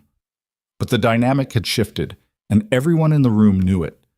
Callaway's narrative had been interrupted. The documentation was now on record. The pattern was visible. Walking out, Calloway fell into step beside Logan for approximately 4 seconds. He didn't say anything, but his jaw was set in a way that was a message, and Logan received it clearly. This isn't done. Logan looked at him once, kept walking. He told Victoria everything that evening on the phone, and she listened without interrupting for the longest stretch of uninterrupted listening he'd ever gotten from her. When he finished, there was a pause. "Are you okay?" she said. He hadn't expected that to be the first thing. He sat with it for a second. "Yes." "He's going to come at you now. You know that." "I know." "Logan." "Victoria, I know." He leaned back in his chair. "I'm not asking you to protect me. I'm telling you what happened so you're not blindsided by anything that comes next." "You shouldn't have—" "Don't," he said. "Don't do that. Don't tell me what I should or shouldn't have done." Silence. "He was going to damage your company," Logan said. "Over time, quietly, with nothing you could challenge directly. I had the ability to challenge it, so I did." He paused. That's what you do." "Not everyone," she said quietly. "Well," he didn't have anything to add to that. A long pause. "I don't know how to—" She stopped. "I want to say thank you, but it doesn't feel like enough." "It's enough." "It's not—" "Victoria." He said her name the way he always did when she was spinning. She stopped. "It's enough. Let it be enough." A longer silence. He waited. "Okay," she said finally, small and real. "Okay." May was also when the Hartwell Group came into the picture. The Hartwell Group was a real estate development and urban infrastructure company that had been looking for a marketing partner for their largest project in 20 years, the Lakeside Commons development, a mixed-use complex on the South Lakefront that was going to be high-profile enough to define whoever handled it. The budget was significant. The visibility was higher. Every serious marketing firm in Chicago was aware of it. Victoria had been in early conversations with them since March. Logan found this out in the normal course of industry awareness, the same way he tracked all her significant movements. He was also aware that Mercer and Loft was not in those conversations, because the lead had gone to a firm with closer ties to the development world. What he didn't expect was the call he got in the 3rd week of May from Victoria herself. "I want to bring you in on Hartwell," she said. He sat up. "Explain." "They want more than a brand campaign. They want a full integrated strategy, digital, experiential, community relations, political positioning. My team is strong on the brand side. Your team is better than mine on the integrated strategy architecture." She said it without hesitation, which told him she'd already wrestled with the admission and decided it was just true. "I want to bring you in as a strategic partner on the Hartwell pitch. Joint presentation, revenue split to be negotiated, but I'm thinking 60-40, my company leads." 60-40. "We're leading the relationship. You want my best strategic work for 40%. I want a partner who can strengthen the pitch. If you think 40 is wrong, make a case." He thought about it. The Hartwell account was the kind of thing that defined a career trajectory. If they won it, it would be the largest project either company had ever run. And she was right. His team's integrated strategy capability was the thing that would make the difference in a pitch at this scale. 55-45, he said. "You lead the relationship, I lead the strategy architecture." A pause. "Fine." "Fine?" "Don't push it." He smiled at his desk. "When's the pitch?" "June 18th. We have 3 weeks." "Send me what you have." She sent the files that night, a folder that was organized the way Victoria organized everything, which was comprehensively and with labels that assumed you would read them in order, which Logan did. By 11 p.m., he'd been through the whole thing and sent her a voice memo with his initial read, which was that the brand positioning was strong, but the community relations strategy needed a complete rethink if they were going to navigate the political landscape of the lakefront development without running into organized opposition. She called back 9 minutes later. "Walk me through the community relations piece." "It's 11 p.m. "I'm aware." "Walk me through it." He walked her through it. She pushed back on the timeline. He revised it. She raised a stakeholder mapping issue he hadn't considered. He incorporated it. They worked for 2 hours, building something neither of them could have built alone. And Logan sat at his desk in the late quiet of a Thursday night, thinking about how the best work he'd done in 3 years had come out of this, out of her, and how long he'd spent thinking of her as an obstacle. They were not, he thought, going to be rivals for much longer. He wasn't sure how he felt about that. He knew how he felt about everything else. "This is going to be good," she said, somewhere around 1 a.m. Her voice had the particular texture of someone who'd been working hard and felt it in the good way. "Yeah," he said. "It is." A pause. "Logan?" "Still here." "After Hartwell," she said, and then stopped. "After Hartwell," he said. Neither of them finished the sentence, but it sat between them on the line. Not a question, not a promise. Something closer to a direction. "Get some sleep," she said. "You too." He put down the phone and sat in the quiet of his apartment and thought about June 18th and everything that would have to go right, and some things that might go wrong, and the specific, slightly terrifying feeling of having tied his professional ambitions to the same person he'd tied his whatever it was. The other thing, Maya was asleep down the hall. The city outside was doing its nighttime frequency. The Hartwell files were open on his screen. He saved the working document, closed his laptop, went to bed. He dreamed about the pitch, which was his brain's way of telling him he was invested. He dreamed about the table and the room and the presentation. Clean, strong, the kind of work that spoke for itself. He also dreamed about a rooftop, and rain that had stopped, and a woman who wasn't keeping her distance anymore. But that part he didn't examine too carefully when he woke up. Some things you had to let arrive in their own time. The second week of June, 6 days before the Hartwell pitch, was when the floor dropped out. Logan got to the office at 8:15 on a Tuesday to find an email from Davidson's assistant asking him to come to the conference room at 9. It was worded neutrally, which usually meant nothing, but the timing combined with the source meant Logan spent the walk from his desk to the 14th floor running quiet calculations. The conference room had Davidson, the two partners who'd been present for the Callaway meeting, and the head of HR. Not legal this time. Logan noted that. He sat down. Davidson said, "We've had a complaint filed." Logan had expected this. "From Callaway." "From Richard, yes." Davidson looked tired in a way that suggested he was not enjoying this. "The complaint alleges that your challenge of his analysis in the May meeting was conducted in bad faith, that you had a personal relationship with the principal of Kane Strategic that compromised your objectivity, and that you withheld this information from the company." Logan kept his face neutral. "I can respond to that. I'd like you to. I've had a professional and collegial relationship with Victoria Kane that developed in the context of our industry overlap. There's no financial entanglement, no formal partnership outside the current Hartwell initiative, which the company is aware of, and no conflict of interest that I'm aware of." He paused. "I challenged Richard's analysis because it was inaccurate. I did so using documented evidence that I've made available to legal. The accuracy of my challenge is verifiable independent of my relationship with anyone." "The Hartwell Initiative," one of the partners said. "You're representing Mercer and Loft in a joint pitch with Kane Strategic?" "As a strategic partner with my billing structured through the firm, I disclosed this to Davidson 3 weeks ago when the arrangement was formalized." He looked at Davidson. "Would you like me to resend that email?" Davidson shook his head once. He'd received the email. The meeting continued for 40 minutes. Logan answered every question with the same measured accuracy. He acknowledged the collegial relationship with Victoria without apologizing for it. He documented the timeline of his awareness of Callaway's campaign. He presented the same pattern evidence that had been introduced at the May meeting. At the end, Davidson said, "I want to be clear that no formal action against you is being taken or considered based on what we've heard today. We do have an ongoing review of Richard's conduct that was already underway." "I understand," Logan said. He went back to his desk and sat for a moment with his hands flat on the table.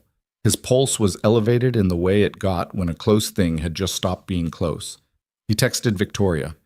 "Callaway filed a formal complaint against me. It's been addressed. I'm okay." Her response came back in under a minute. "I'm coming to you. You don't have to—" "I'm coming." She was at his office building in 22 minutes, which meant she'd been in a car before he'd finished objecting. She came up to his floor, and his assistant let her through because his assistant had seen Victoria Kane here twice before in recent weeks, and had made the calculation that she was someone who got through. She came into his office and closed the door and looked at him. He looked back. He wasn't going to pretend the morning hadn't been uncomfortable. "Are you okay?" she said. "Yes."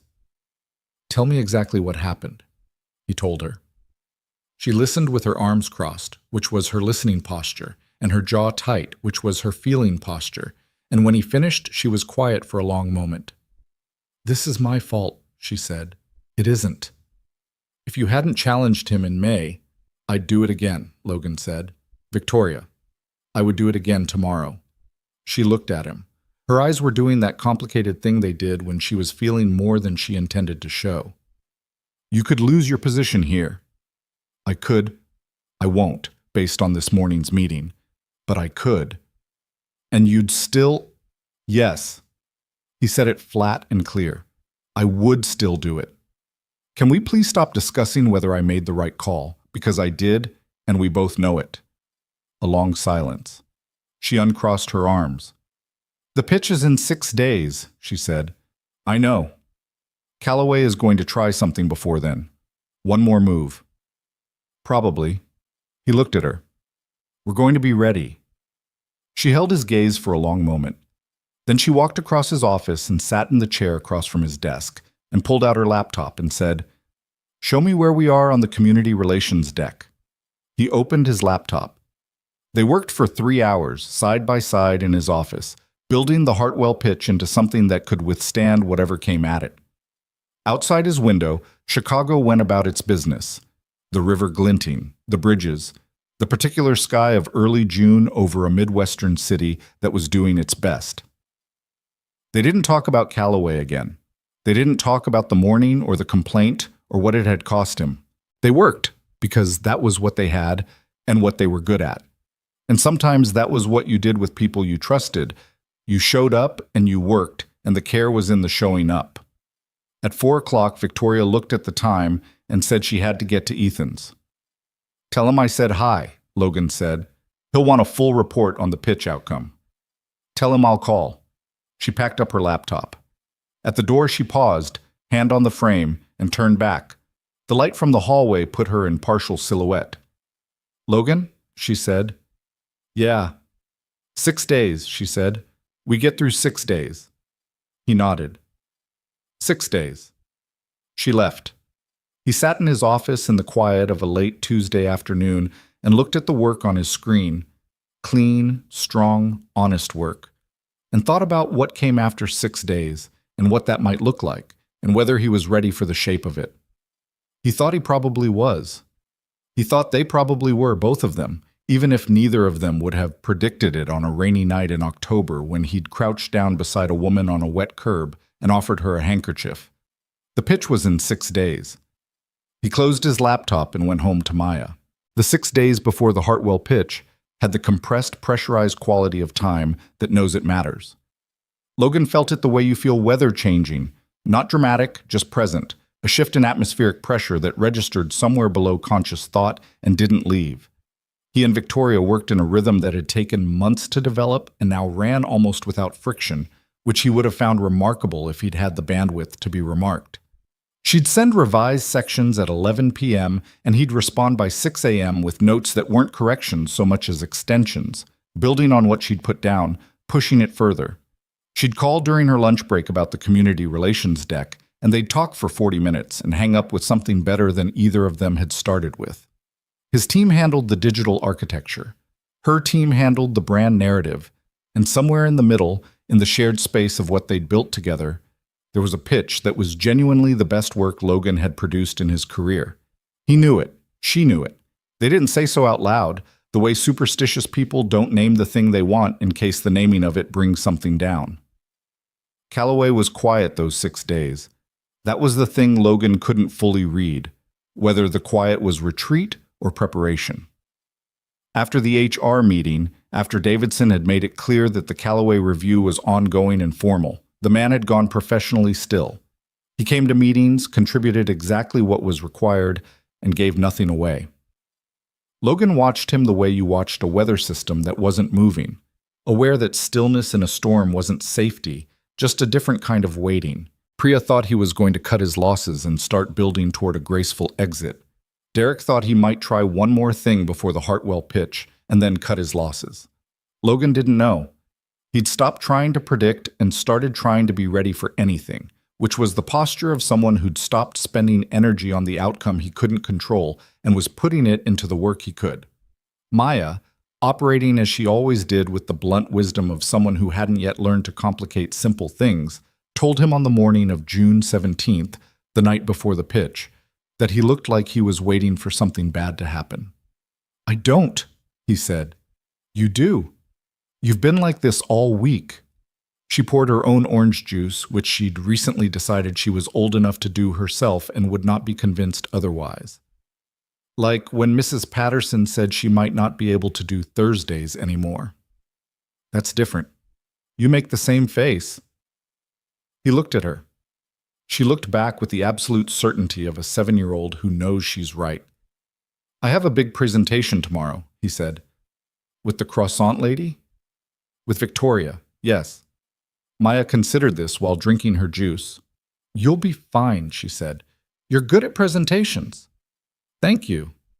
"And she's smart. You always say she's smart." "She is." "Smart people do good presentations." She put her glass down with the decisive authority of a closing argument. "So you'll be fine." Logan looked at his daughter, 7 years old in her school uniform with her hair still slightly crooked from where she'd tried to fix it herself, and felt, as he often did, the specific gratitude of a person who has been handed exactly the perspective they needed. "You're right," he said. "I know." She picked up her backpack. "Can we get tacos tonight?" "Sure." "Good." She headed for the door, then turned back. "Daddy?" "Yeah." "Tell Victoria good luck. But don't say good luck. Say break a leg. That's what you say." He smiled. "Where'd you learn that?" "Marcus," she said, and left. He stood in the kitchen for a moment. Then he texted Victoria. "Maya says break a leg." The response came back 90 seconds later. "Tell her the croissant lady says thank you." Then, after a pause, "You too, Logan. Break a leg." He pocketed his phone and went to get ready for the day before the biggest pitch of his career, thinking about the shape of things. The good shape, the one that had taken a year to build from nothing. And feeling, underneath the pressure and the uncertainty and the 6 days of compressed waiting, something that was uncomplicated and solid. He was ready. Tugged. June 18th was a Monday, which felt like either good luck or bad depending on your relationship with Mondays. Chicago gave them a clear morning, the lake flat and bright under a sky that hadn't decided yet whether it was going to cooperate. Logan was in the office by 7:15. Victoria texted him at 7:22. "In car. 20 minutes. Everything is loaded and ready." The Hartwell Group had their offices in a building on the Magnificent Mile that was the kind of address that existed to communicate that you had arrived at the place where decisions got made. The presentation was at 10 a.m. They'd arranged to meet in the lobby at 9:30, do a run-through of the setup, make sure the technology was working, handle the small logistical things that always required handling. At 9:05, Logan was reviewing the final deck on his laptop in the lobby coffee area when his phone rang. Unknown number, Chicago area code. He picked up. "Mr. Pierce?" A woman's voice. Efficient, clinical. "I'm calling from Northwestern Memorial Hospital. I'm trying to reach Victoria Kane. We have her listed as emergency contact for an Ethan Kane, and we've been unable to reach her on her mobile. You're listed as secondary contact." Logan stood up. "What happened?" "Mr. Kane was brought in approximately 40 minutes ago following a fall.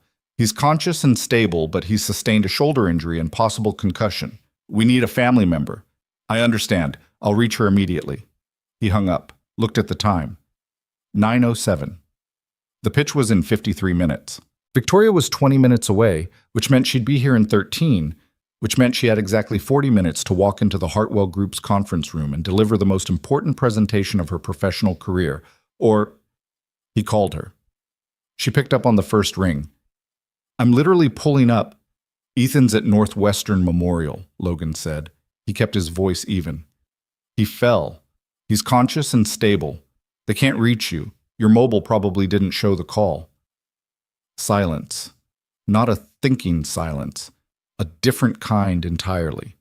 The kind a person makes when two enormous things land on them simultaneously and their whole system has to decide in real time which one to respond to. How stable, she said. Her voice was very controlled. Conscious, shoulder injury, possible concussion. They need family. She was quiet for 3 seconds. He could hear the car. He could hear her breathing, measured and deliberate, the way she breathed when she was deciding something and needed her body to cooperate. Victoria, he said, I can't. She stopped. The pitch is in 50 minutes. The Hartwell deal is... Her voice fractured on the last word. Just slightly, just enough. If we don't walk in that room at 10 o'clock, we lose the account. We lose everything we've built for the last 3 weeks. My company needs... Victoria, listen to me. Logan, I can't just...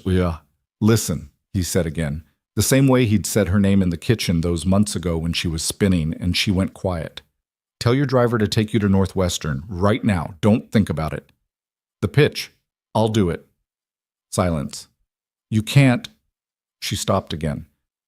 It's our joint presentation. You can't walk in there and present a Kane strategic lead without, I have the deck. I know the material as well as you do, probably better in some sections. He was already moving, packing his laptop, heading for the elevator. I'll go in as strategic partner, present the integrated strategy, and give Kane Strategic the lead credit for the brand architecture. The relationship they've been building is with your team. I'll make sure Hartwell knows you're the one who built this and that you're handling a family emergency. They're going to think you sent your best strategic partner in on your behalf and that you're a professional who handles adversity. He hit the elevator button. That's actually true. A long, terrible pause. He knew what this was costing her. He knew, because he'd spent 8 months watching her operate, that the hardest thing Victoria Kane had ever learned to do was accept help. Not because she was too proud, but because she'd been burned enough times by people who offered it and then made her pay for needing it. Accepting this meant trusting him with the biggest professional moment of her career while she sat in a hospital waiting room. It meant handing the wheel to someone else while she went somewhere she couldn't control the outcome. It meant trusting him completely. The stakeholder mapping, she said suddenly. Section 4. The Bridgeport Community Liaison piece. I changed the framing last night. Make sure you use the revised version, not the one in the shared drive. I sent it to you in email at 11:40. He pulled up his email, found it. Got it. The Hartwell CFO is named Bernard Quan. He's going to ask about the Phase 2 timeline. I have a note on slide 16, Victoria, that addresses his specific concern about the lakefront access permits, which came up in their preliminary. Victoria, firm, not impatient. I've got it. I have the deck. I have the notes. I know this material. A pause. Go to Ethan, Logan said. I'll call you when it's done. He heard her exhale. Not relief, not quite. Something more complicated than that. The sound of a person putting down something they've been holding with both hands. Logan, she said. Yeah. Don't lose it. He almost smiled. I'll do my best. She hung up. He stepped into the elevator. The doors closed and he rode up one floor to the lobby and stood for a moment with his laptop bag over his shoulder and the revised Section 4 on his phone screen, breathing steadily, recalibrating. He had 48 minutes. He went to present the best work of his career on behalf of someone else. The Hartwell Group's conference room on the 32nd floor had the view that those rooms always had. The kind of view that existed to remind you that the people sitting across the table had arrived. 4 people from Hartwell, including the CFO, Bernard Quan, who was exactly where Victoria's notes had said he'd be, at the end of the table with the particular posture of a man who had sat through a great many pitches and was professionally skeptical of all of them. Logan introduced himself, explained Victoria's family situation briefly and without drama, the way you mentioned something real without making it a story, and watched Quan's expression do the small recalibration of someone who'd expected one thing and gotten another. We appreciate you coming, Quan said, neutrally.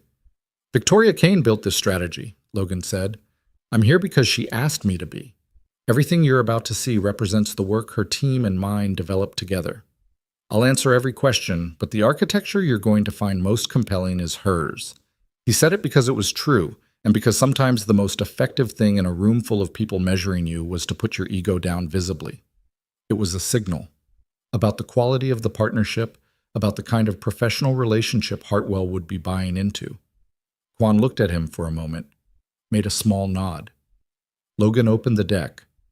The next 70 minutes were the kind of professional experience he'd remember for a long time, not because they were flawless, because they weren't. He stumbled on one transition between sections. The projector glitched on slide 9, and he had to manually advance 4 slides, which broke the rhythm he'd built, and it took him a minute to get it back. Kwon asked 4 questions, 2 of which Logan had anticipated fully, and 2 of which required him to be honest about the limits of his immediate knowledge while pointing to where the documentation could address it. But the work was good. The work was genuinely, demonstrably good, and when the work is that good, it does its own arguing. The community relations strategy was airtight. The digital integration framework was the clearest thing Logan had ever put his name on. The brand narrative that Victoria's team had built sat underneath it all, with the solidity of something that had been thought through at every level. When he walked out at 11:52, Kwon shook his hand and said, with the brevity of a man who didn't offer more than he meant, "We'll be in touch by end of week." Logan took the elevator down and stood on the sidewalk outside the building in the June morning and let himself feel the weight of the last 2 hours leaving his shoulders. Not relief exactly, more like the specific private satisfaction of having done something hard and not dropping it. He called Victoria. She picked up before the first ring finished. "Tell me." Kwon said, "End of week." A pause. "That's not a no." "It's very much not a no." He paused. "The stakeholder section landed the way you designed it. Kwon had exactly the question you predicted, and the framing you put together addressed it almost perfectly." She was quiet for a moment. "Almost?"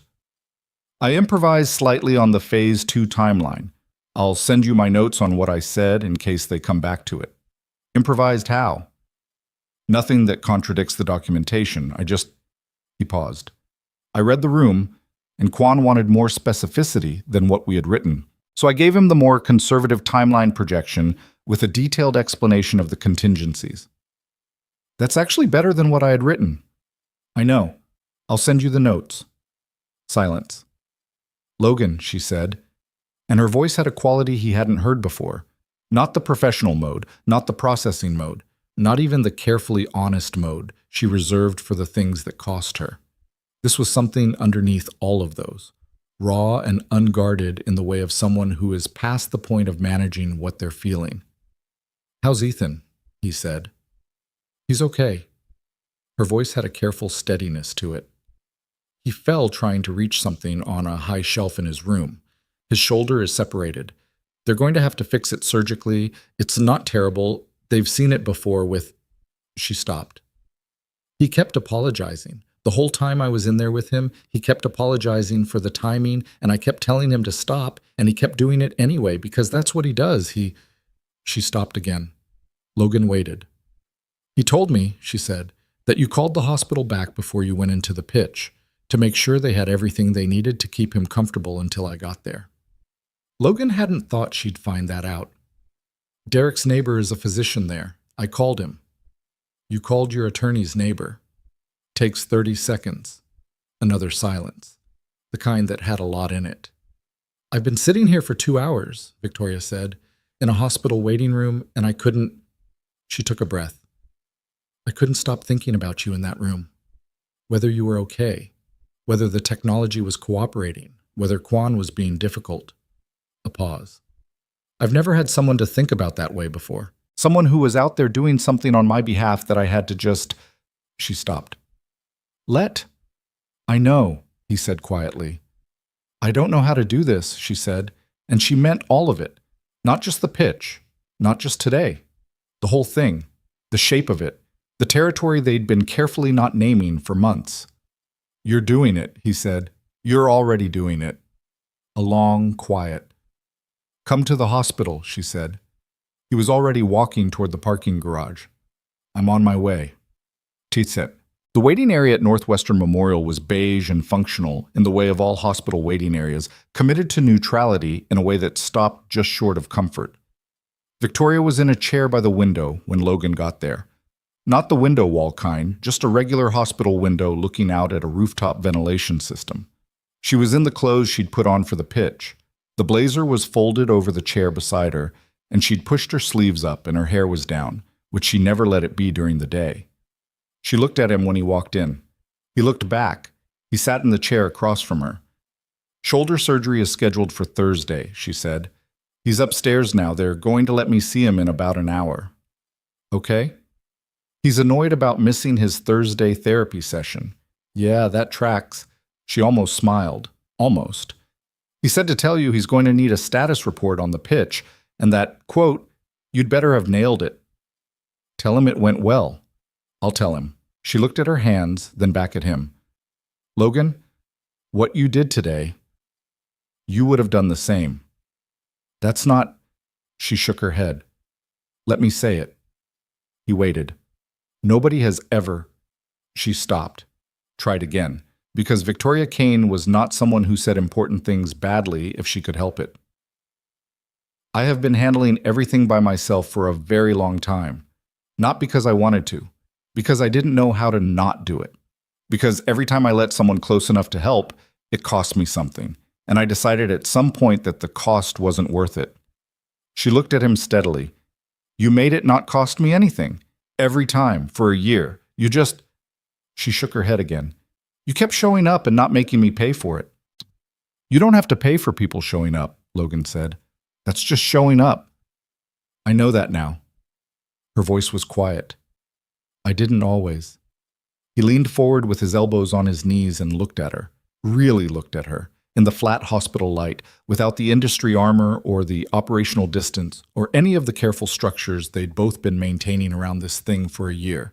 She looked tired and present and real, and she was looking back at him the same way. "Victoria," he said. "I know," she said. "I'm in love with you." She closed her eyes briefly. When she opened them, the complicated thing he'd been watching move behind them for months had settled into something clear. "I know," she said again, softer. "Have you known for a while?" "Since the hospital in February," she said. "When you bought me that terrible machine coffee and didn't say anything profound about it." She paused. "You just sat there. And I thought, this man sat in a hospital waiting room for 2 hours and bought me bad coffee and asked for nothing." A small breath. "I didn't know what to do with that." "What did you do with it?" "I filed it away and worked harder," she said, with a dry exhaustion that was also self-aware, "which is my default response to things I don't know how to handle." "I noticed." "I know you did." She looked at him. "I'm in love with you too, Logan. I have been for a while. I just didn't—" She stopped. "I was scared of it." "You told me that," he said. "Back in March, in my kitchen."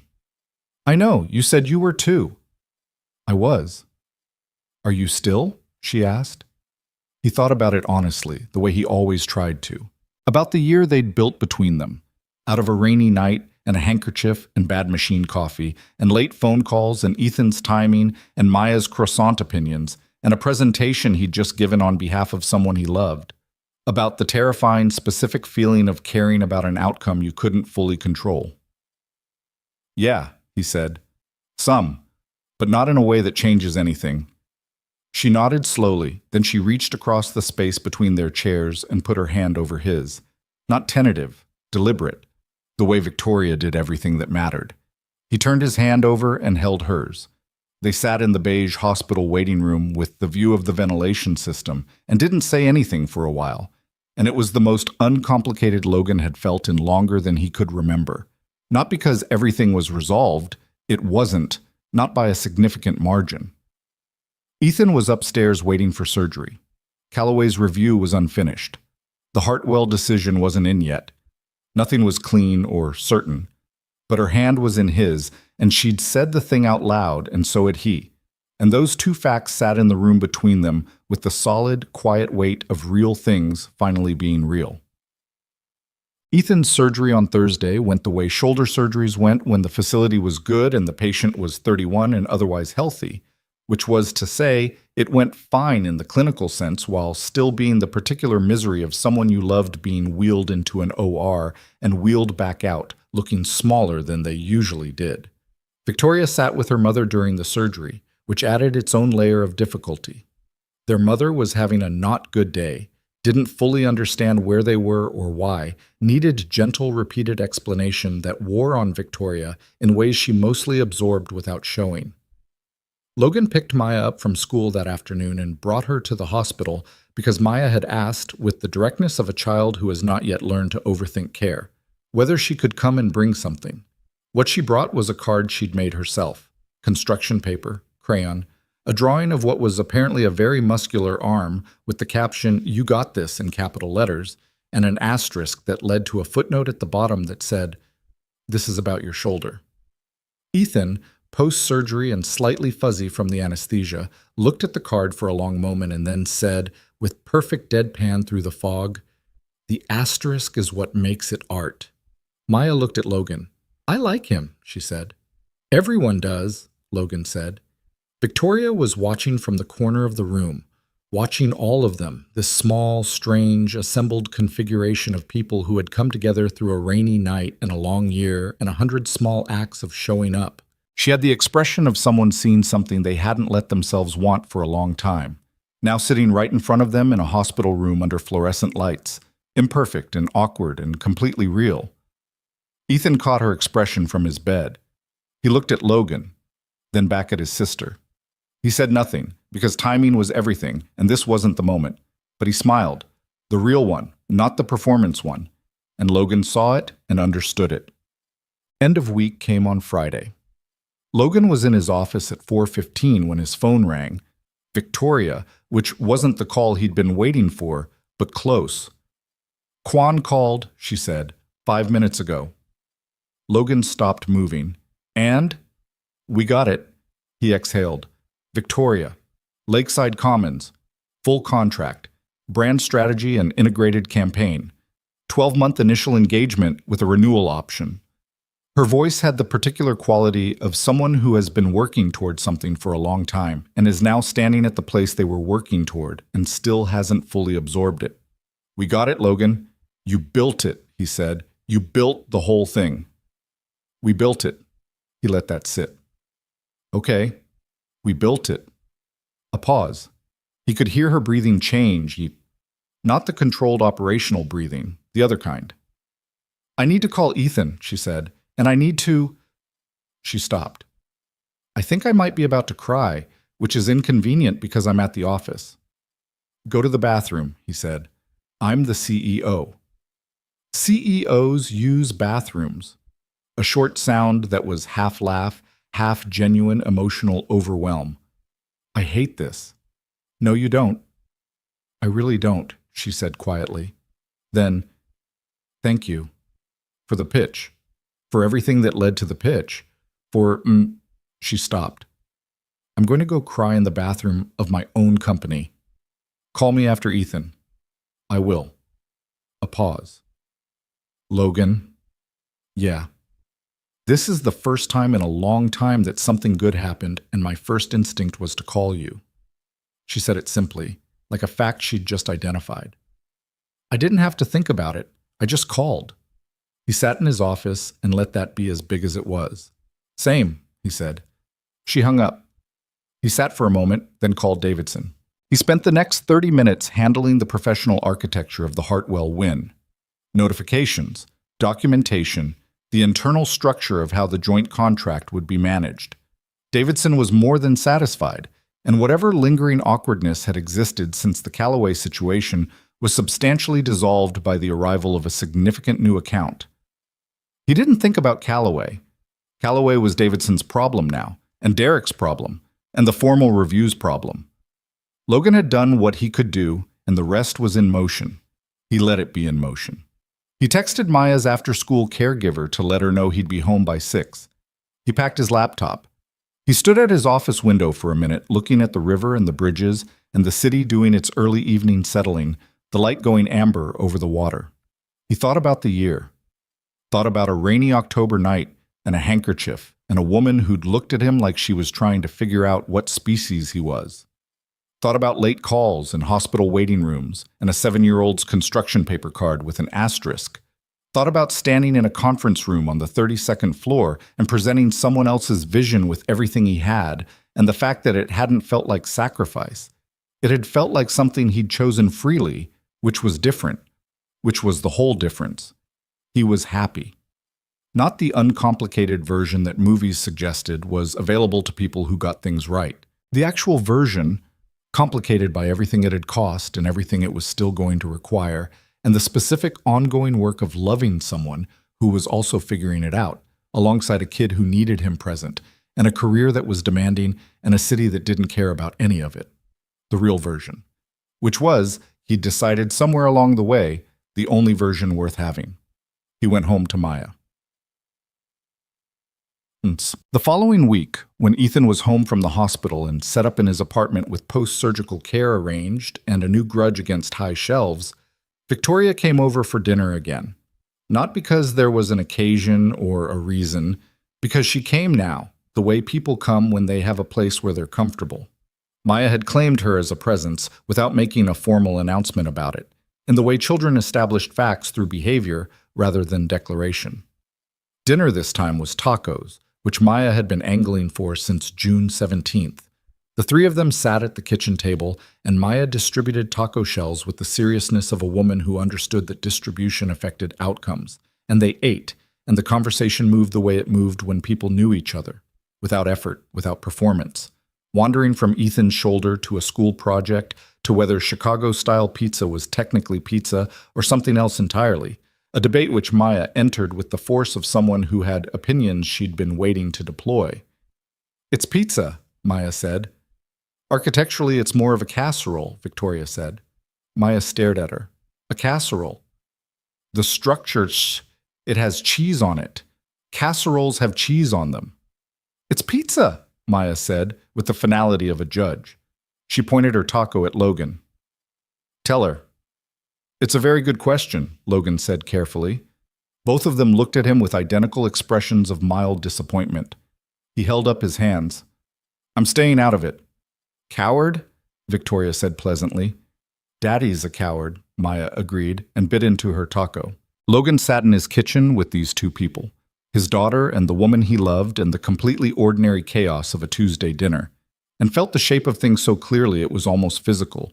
Not the shape he'd been working toward in the abstract, the picture he'd described to Victoria on the phone all those months ago.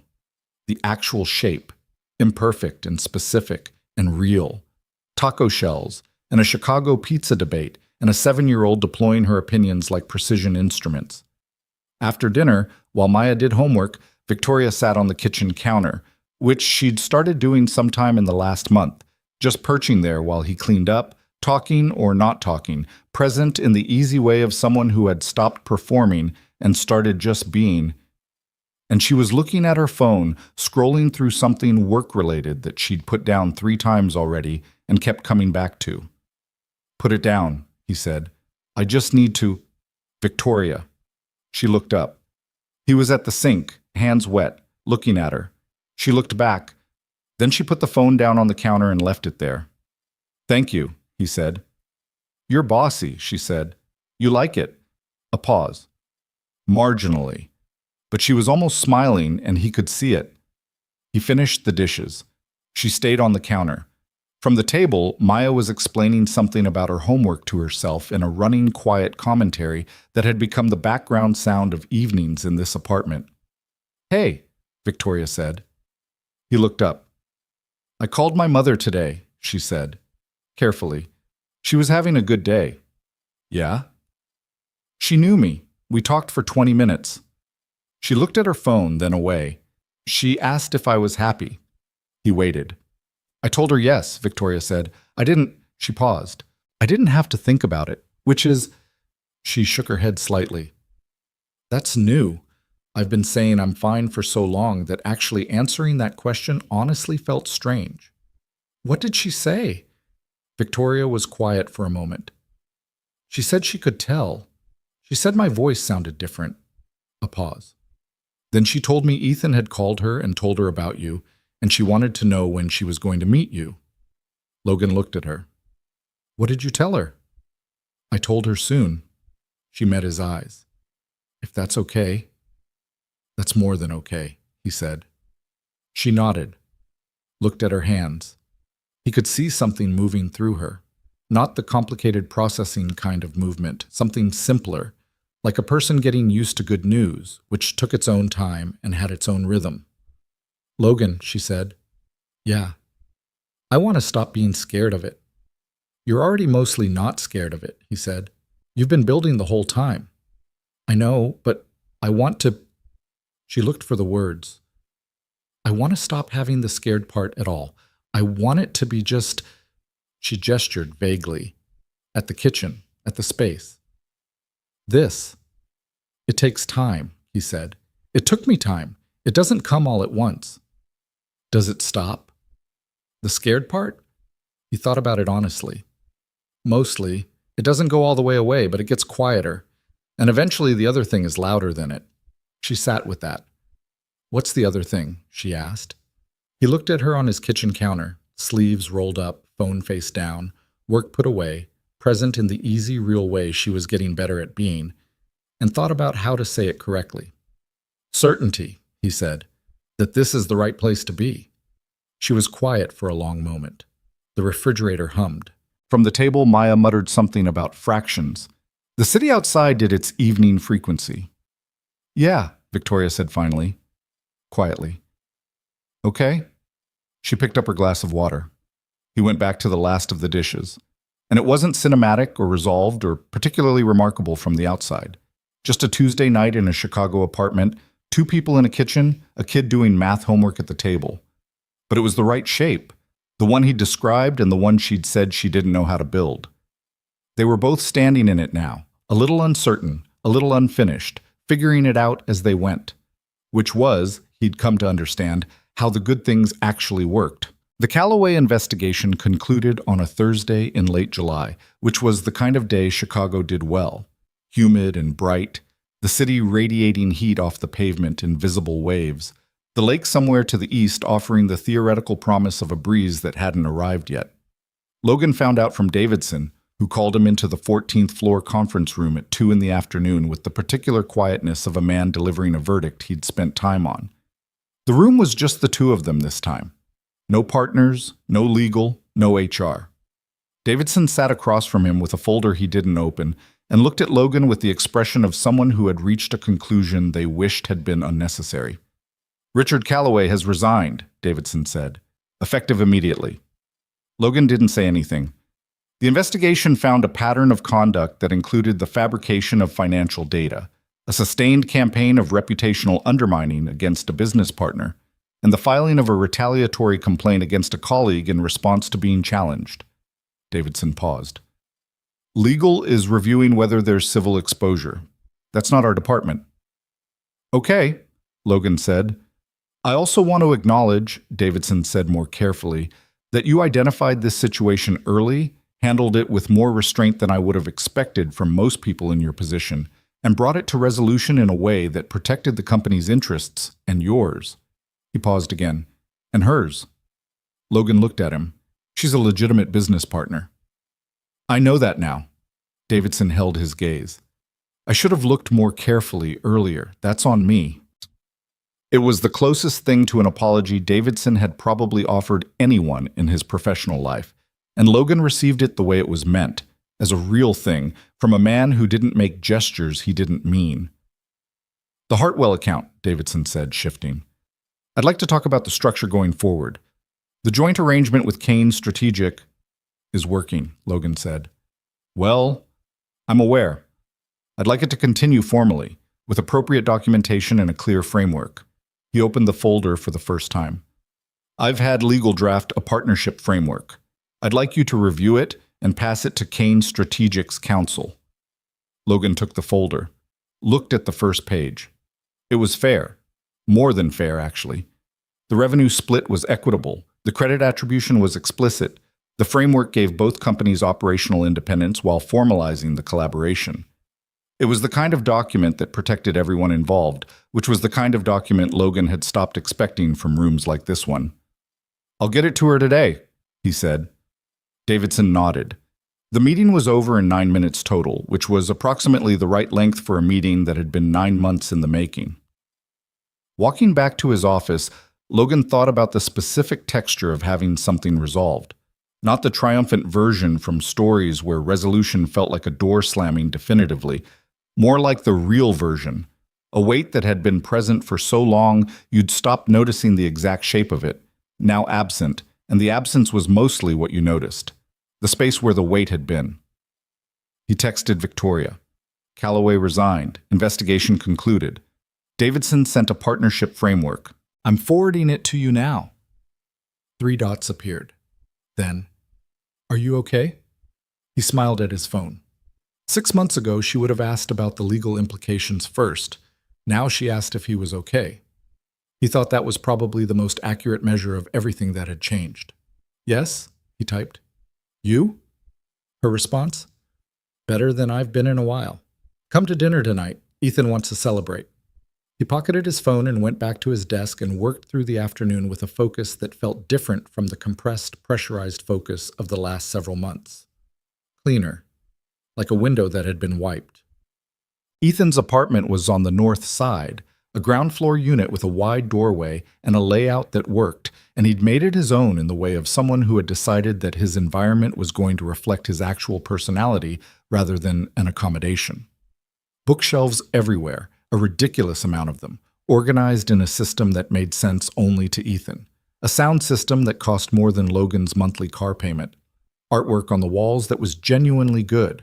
A friend from college who'd become a real artist, Ethan had explained once, and who gave him pieces because Ethan had believed in him before anyone else did. Victoria had cooked, which she did rarely, and with the same precision she brought to everything. Not elaborate, but exact. Pasta, a green salad, good bread from the bakery 2 blocks from her office. She was in the kitchen when Logan arrived, and she handed him a glass of wine without looking up from what she was doing and said, "Stir this." He stirred it. Ethan wheeled in from the living room with the easy navigation of someone who knew every inch of his own space and said, "You're doing that wrong. I'm stirring pasta. You're stirring like someone who's thinking about something else." He positioned himself at the kitchen island. "What are you thinking about?" "The Calloway situation," Logan admitted, "trying to figure out why it doesn't feel as done as I thought it would." Ethan looked at him. "Because you spent 9 months in combat mode, and your brain hasn't gotten the memo that the combat's over." "Maybe." "That's not a maybe. That's how it works. You run at a threat for that long, and your nervous system gets attached to the running." He reached for the bread and tore a piece. "It'll catch up. Give it a week." Victoria glanced over her shoulder at Logan. He shrugged, because Ethan was right, and they both knew it. "The partnership framework Davidson sent," Victoria said, back to the stove. "I had my attorney look at it. And? It's genuinely fair." She said it with the slight surprise of someone who'd been handed fairness from a direction she hadn't expected it. "I'm going to want to adjust the language on 2 clauses. I'll send you the red line, but overall," she paused, "it's a good foundation." "Davidson's not a bad person," Logan said. "He just moves slowly and trusts the wrong people sometimes." "Most people do," Ethan said. He was looking at the bread. "Trust the wrong people. It's basically the human condition." "You trust too easily," Victoria told him. "I trust correctly and then get disappointed," Ethan said with dignity. "That's different." "It results in the same thing." "It does not. One is a character flaw, the other is an optimism that the world occasionally fails to reward." He looked at Logan. "Am I right?" "I'm staying out of it," Logan said. "Still a coward," Ethan said approvingly. "Consistent." They ate dinner at Ethan's table with the good dishes he'd inherited from their grandmother that he used regularly, refusing the logic that good things should be saved for occasions. He'd said once that after the accident he'd made a decision to use everything, every good dish, every decent bottle, every afternoon that wasn't raining. Logan had thought about that more than once. It was the kind of decision that looked simple from the outside, and was probably one of the hardest ones a person could make. The conversation at dinner moved the way it moved between people who knew each other past the performing stage, easily, without direction, circling back to things mid-sentence. Ethan's shoulder, which was healing correctly, but slowly, and which he was approaching with the patient pragmatism of someone who'd already rebuilt his relationship with his body once and knew how the process went. The Lakeside Commons project, now officially in motion, with a kickoff meeting scheduled for mid-August. Maya's current theory about competitive baking, which Logan had relayed to Ethan in enough detail that Ethan had opinions. Their mother, who was having a better stretch, not the memory, that didn't change, but her mood, her comfort, the particular quality of the good days when they came. "She asked about you again," Victoria said to Logan across the table. "Last Sunday." "What did she ask?" "Whether you were good to me." Victoria said it directly, no performance around it. "I told her yes." "What did she say?" Victoria looked at him with a small, unguarded smile. "She said she could tell. She said I sound like her when she was my age and my father was around." She looked down at her plate. She doesn't always remember his name now, but she remembers what it felt like. The table was quiet for a moment. Not the uncomfortable kind, the full kind. The kind that meant something had landed and everyone was letting it be there. Ethan, who understood timing better than anyone Logan had met, picked up the breadbasket and offered it around and said, "More bread?" with such perfect deflective warmth that Logan could have kissed him for it. The meeting with their mother happened on a Sunday in early August. Logan hadn't been anxious about it exactly, but he'd been aware of it in the way you were aware of things that mattered. The appointment on the calendar that you didn't forget about even when you weren't looking at it. Margaret Kane lived in a memory care facility on the North Shore that was well-run and comfortable, the kind of place that had spent real money on making the environment feel like a home rather than an institution, with gardens that residents could access and staff who knew everyone's history. Victoria picked Logan up at 10, and they drove up together, and she talked on the drive about things adjacent to where they were going. The Lakeside Commons kickoff meeting, Ethan's next follow-up appointment, a book she'd been reading about urban infrastructure that she kept wanting to tell him about. He listened and responded and understood that the talking was part of how she managed the approach, how she kept herself even and present rather than letting the anticipatory weight of it take over. He knew this about her now. He knew the talking through things and the particular silence that meant she was done processing and had arrived somewhere. He knew the way her voice changed when she was genuinely worried versus managing worry. He knew she drank her coffee without sugar, but would steal his when he had sugar in it, which she denied. He knew she texted Ethan good morning every single day without exception, and that she kept a photograph of her father in the drawer of her nightstand, not on display, and that she'd never explained this and he'd never asked because some things were private in a way that didn't need bridging. He knew that she was brave in a way that didn't announce itself, and that was the kind of bravery that actually held. Margaret Kane was in the garden when they arrived. A small woman in a cotton blouse, white-haired, with the fine-boned quality of someone whose face showed exactly who they'd been when they were young. She was sitting with a staff member, looking at something in the flower bed with the focused attention of someone who found the specific detail of a thing genuinely interesting. She looked up when Victoria came through the garden gate, and her face did something Logan had seen before, only in movies, and didn't quite believe in real life. The pure, uncomplicated light of a person who has seen the specific face they love most. "Vicky," she said, the way people say names they've said 10,000 times. Victoria bent down and hugged her mother and stayed there for a moment, and Logan stood back and let the moment be itself, without putting himself in it. Then Margaret Kane looked at him. Her eyes were clear today. Victoria had said she'd been having a better week, and you could see it, the quality of her attention. She looked at Logan the way older women of a certain kind looked at people who mattered to their children. Thorough, without apology, measuring something she didn't articulate. "This is Logan," Victoria said, straightening. "I know," her mother said, which surprised them both. "Ethan showed me a picture." Victoria looked at Logan. He looked back. "Of course he did," she said. Margaret Kane extended her hand to Logan with the formality of someone who believed in doing things correctly, and he shook it, and she held his hand a moment longer than a handshake required, studying him. "Sit down," she said. It wasn't a question. He sat. Victoria sat beside her mother. The staff member quietly found something else to do. They sat in the garden for an hour and 20 minutes. Margaret Kane's clarity ebbed and flowed the way Victoria had described, fully present in a sentence, then somewhere slightly elsewhere for a moment, then back. She talked about the garden, which she cared about. She talked about a program she watched on television that she found instructive. She talked about Victoria as a child, specifically and sharply, the way memories from long ago stayed clear even when recent ones didn't. And Logan listened to these stories with the attention of someone being handed something valuable and understanding it as such. She talked about Victoria's father, not by name, the name came and went, but as a presence, as a feeling. She said, "He made everything feel like it was going to be manageable." She said, "I didn't realize that was a rare thing until he was gone." She looked at Logan when she said it. He held her gaze and didn't look away.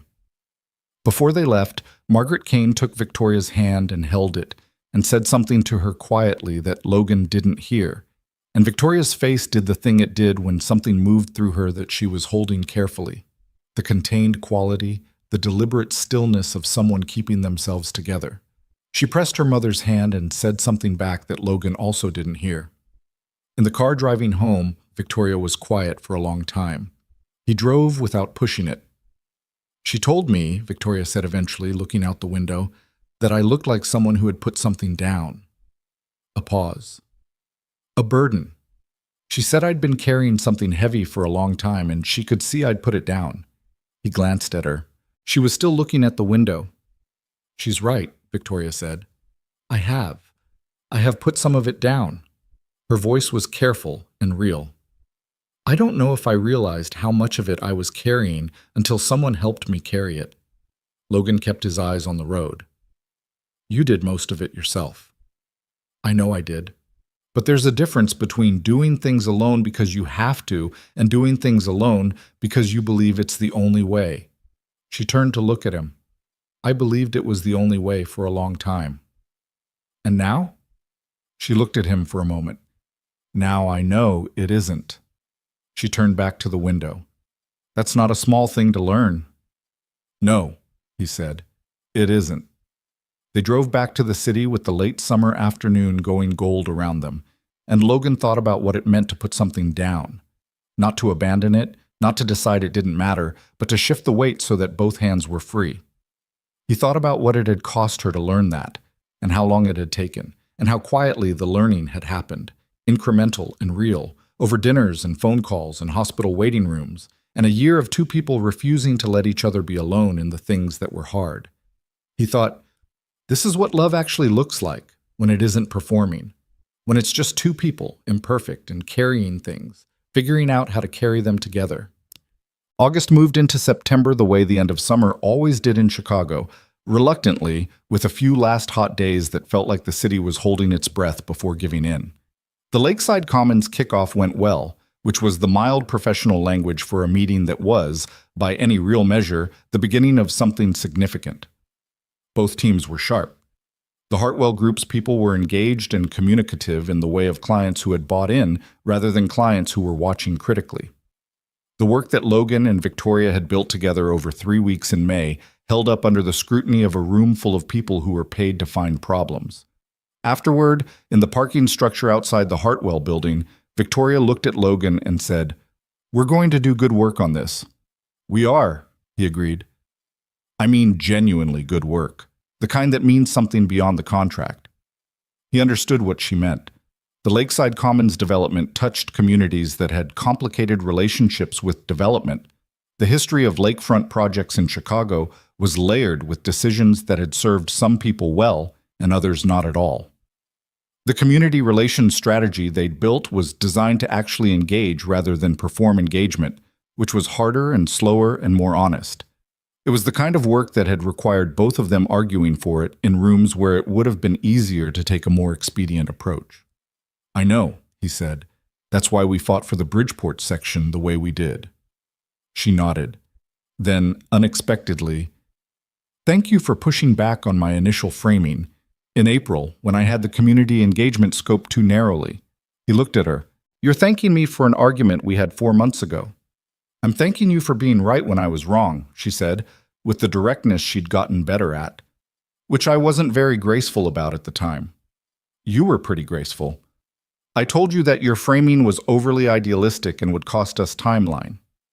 You were right about the timeline. You were right about everything else. She held his gaze. I've been thinking about that, about how I handle being wrong. I'm better at it than I used to be. You are, he said honestly. You make it easier. She said it simply, without making it romantic. Just factual. You don't punish people for being wrong. You just move to what's right. He thought about Maya, who had learned the same thing from him without him teaching it directly, who had absorbed it somehow from watching how he handled mistakes, his own and hers and other people's.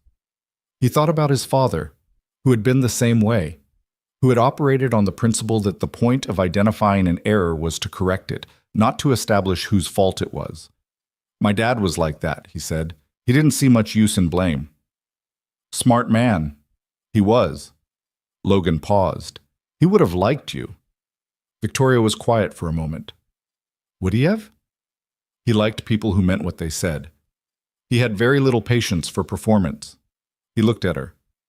You'd have driven him slightly crazy at first, and then he'd have decided you were one of his favorite people. She smiled. The real one. That sounds about right for how I tend to go. The rooftop was Victoria's idea, and it happened on an evening in late September that Logan would think about for a long time afterward, not because it was dramatic, but because of the specific, quiet completeness of it. She texted him on a Friday. Are you free tonight? He was.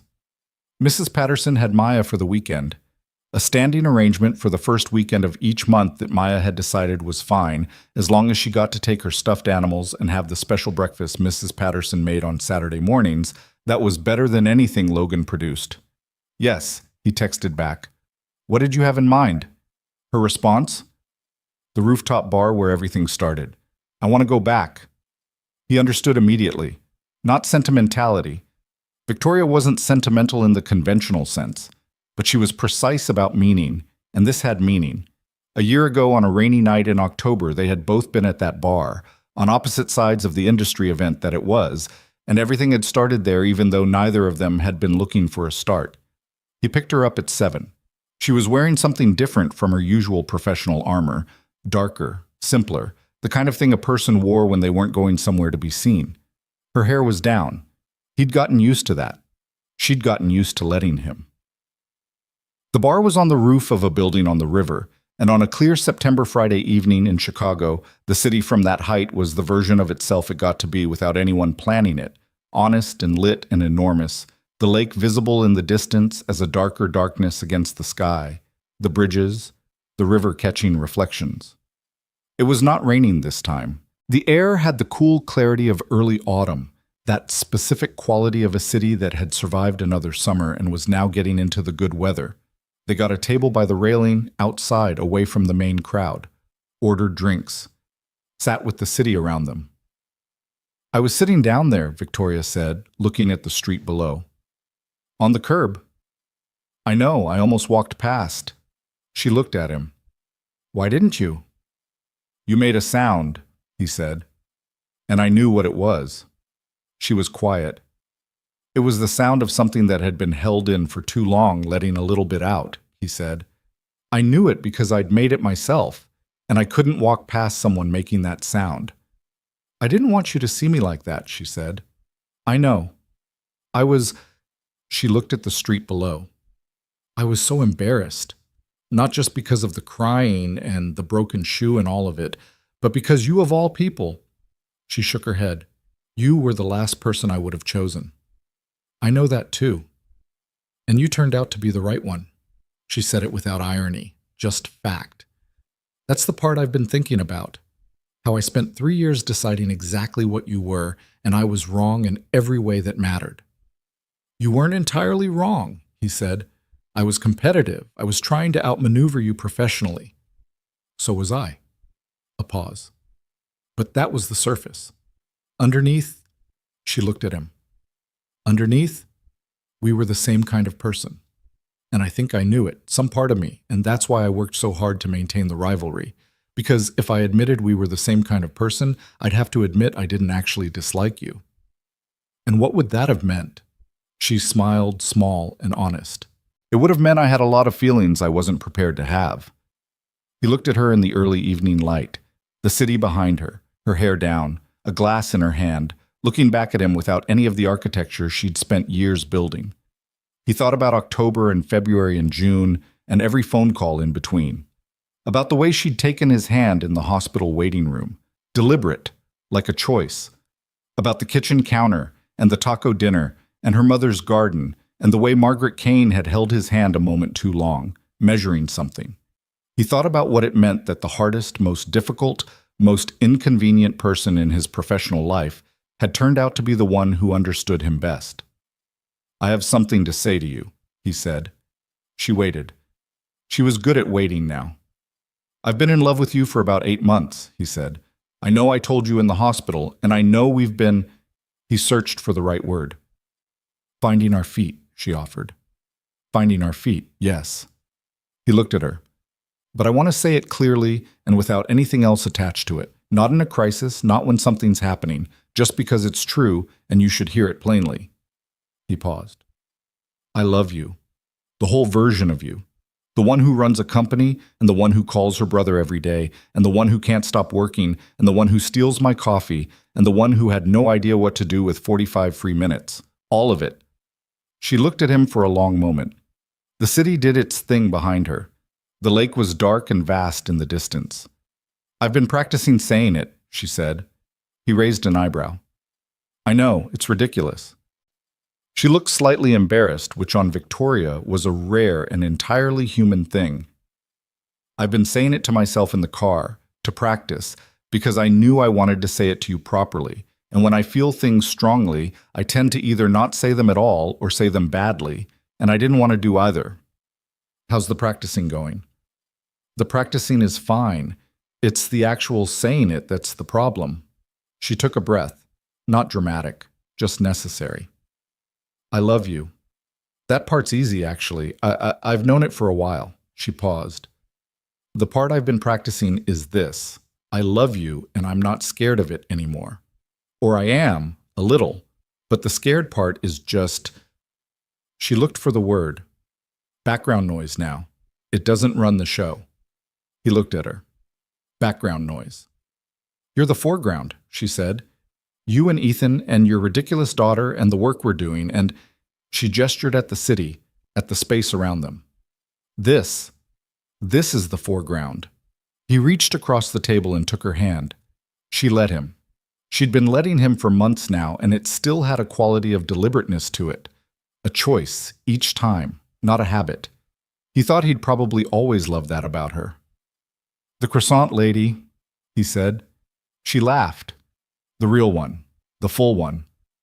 I am never going to escape that." Maya is very committed to the naming convention. "I've noticed." She squeezed his hand. "For the record, I asked her about it. She explained that it means she thinks about me in a good way.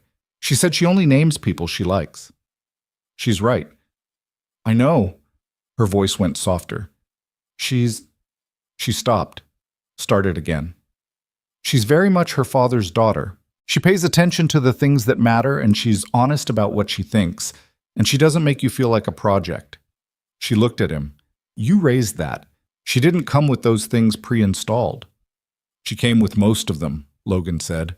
"I just tried not to train them out of her." Victoria shook her head slightly, the way she did when she disagreed with his modesty about something. She let it go. She'd gotten better at picking battles, he'd noticed, knowing when to push and when to receive a thing for what it was. They stayed on the rooftop for 3 hours. They talked and sometimes didn't talk. The city went through its evening changes below them, the shift from commuter traffic to dinner crowd to the late-night energy of a Friday. The lights came up across the skyline as the dark deepened. Somewhere to the east, the lake was doing whatever the lake did at night, moving in the dark, enormous and indifferent to everything going on along its shore. Logan thought about the year, thought about all the conversations that had happened in cars and kitchens and hospital waiting rooms and conference rooms and a parking garage where he'd once stood and eaten half a sandwich while telling himself this was manageable. Thought about the person he'd been 12 months ago, capable, careful, doing fine in the Maya-specific way, but carrying the particular solitude of someone who had stopped expecting to find another person who fit. He hadn't been looking for her. He'd been walking to his car in the rain, and here was the thing about that, the thing he'd been turning over in his mind for months and had found no better way to say than simply, sometimes the most significant things in a life happen sideways. Not through the door you'd been standing in front of, working up the courage to knock. Through a different door entirely, one you almost walked past. The ones you almost walked past. "Hey," Victoria said. He looked at her. "Where'd you go?" "Here," he said. "I'm here." She looked at him for a moment, assessing the way she still did, the habit of a woman who had learned not to take things at face value. Then she nodded, satisfied. Okay. She was getting better at that too, taking him at his word. He wasn't sure if it was faith in him specifically or a more general expansion of the territory she was willing to trust. Maybe both. Maybe they were the same thing by now. But in October, the Lakeside Commons campaign launched publicly. Victoria stood at the press event in a room full of journalists and city officials and development stakeholders and presented the community engagement framework with the precise, warm authority she'd always had. But different now, in a way only Logan could have identified. There was something under the professionalism that had always been there but had been managed so carefully it was almost invisible. Now it was visible. She talked about the Bridgeport Community Liaison Program, and you could see that she actually cared about it, that it wasn't language she was performing, that somewhere in the building of this campaign, she'd let the work mean something to her, rather than just executing it correctly. Afterward, in the lobby, Ethan, who had come because Ethan came to the things that mattered, said to Logan quietly, "She looks different." "I know." "Good different." "Yeah," Logan said. "Good different." Ethan looked at him with the same direct, open quality he'd had that first Saturday over Banh Mi, when he'd said she called you on a Saturday morning and she doesn't do that. "Thank you," he said. Not performed, not elaborate, just that. Logan shook his head. "She did the work. I just showed up." "That's the whole thing, though," Ethan said. "That's the whole thing. Showing up." He looked at his sister across the room, talking to a city official with the focused attention she gave to everyone who was talking to her. She didn't have anyone who just showed up for a long time. "She does now." Ethan looked at him. "Yeah," he said. "She does." Victoria caught Logan's eye from across the room, the quick acknowledging look of two people who were in the same space and aware of each other in the specific way of people whose awareness had become necessary. He gave her the small nod that meant, "I see you. You're doing great. This is good." She turned back to her conversation. He stood with Ethan and drank bad lobby coffee and felt, in the mid-October afternoon of a year that had taken things from him and given him things he hadn't anticipated and surprised him in directions he'd stopped expecting, the particular and profound ordinariness of being exactly where he was supposed to be. Not because it was perfect. It wasn't. The Lakeside Commons project was going to have hard months. Community engagement work always did. There were real tensions and real history in the neighborhoods they were working with and real consequences to getting it wrong. The partnership between his firm and Victoria's was formalized, but still new, still finding its rhythms.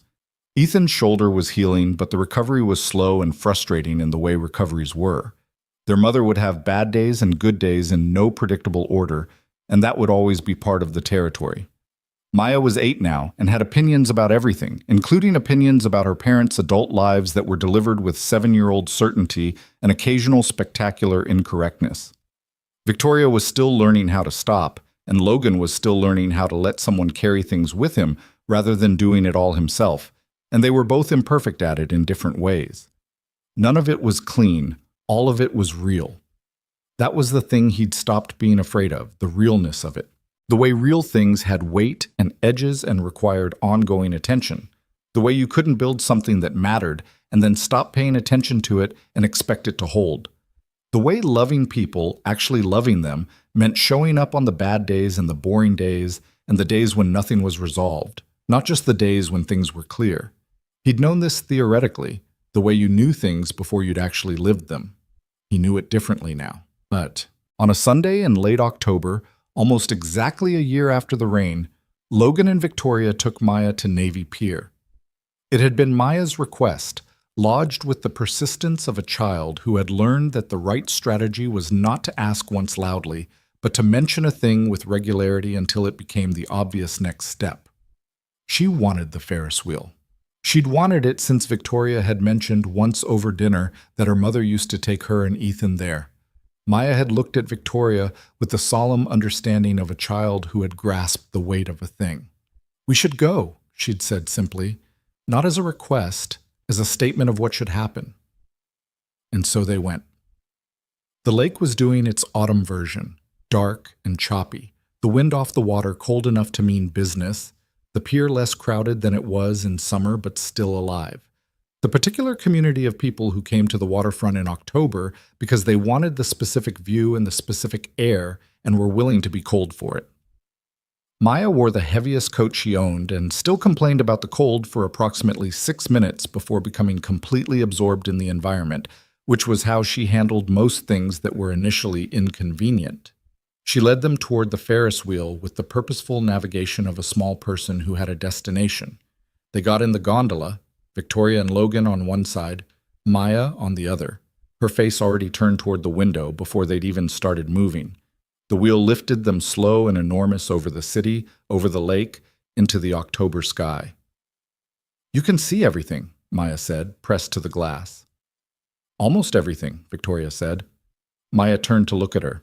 Then she said, with the sideways accuracy of a child who had been listening more carefully than anyone realized, "My dad says the lake is one of those things that makes you feel small in a good way."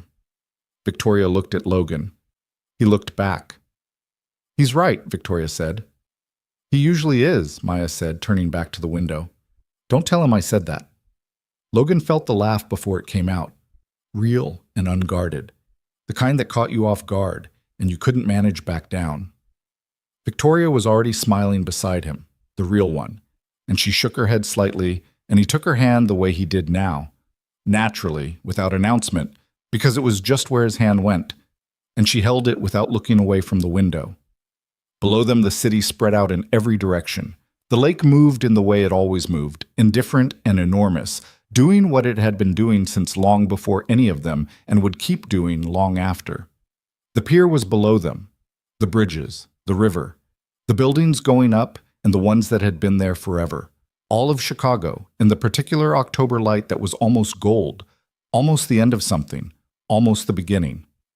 Maya pressed her face against the glass and said, to no one in particular, "I want to stay up here for a while."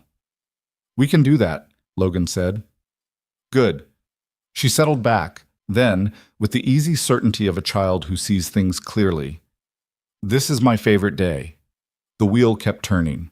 The city held still below them. Victoria leaned her shoulder against Logan's, easy and present, and he felt the weight of it. Not the burden kind, the good kind, the kind that meant someone was there. He thought about a woman sitting on a wet curb on a rainy night. He thought about everything it had taken to get from there to here. All the phone calls and the hard conversations and the moments when it would have been easier to stay in the safer, smaller version of things. He thought about all the ways this could have not happened. The door he'd almost walked past. He'd walked through it instead. And here was what he'd learned, in a year of learning things he hadn't known he needed to know. The people who are hardest to reach are sometimes that way because they've been failed by reaching before. The ones who look like they need nothing are often the ones who've needed everything and stopped asking. The ones who fight you hardest at the beginning are sometimes the ones who will stand alongside you most completely in the end, once they believe you're going to stay. And the most significant thing a person could do, not the most dramatic, not the most eloquent, but the most significant, was to show up, again and again and again, without keeping score, without making the other person pay for needing you. Just showing up and saying, with your presence, with your attention, with your willingness to sit in hospital waiting rooms and buy bad coffee and go to Navy Pier in October and stir pasta and argue about deep dish. "I'm here. I'm not going anywhere. Let me help you carry it." That was the whole thing. That was all of it. The Ferris wheel completed its arc and started down, and Maya turned from the window to look at both of them with the clear, uncomplicated satisfaction of a child who has exactly what she wanted. And the city came back up around them, and Victoria squeezed his hand once, and Logan Pierce looked at the life he had somehow, sideways and unplanned, and on a rainy night in October, built his way into and thought simply and completely, this is it. This is the shape of it. And it was enough.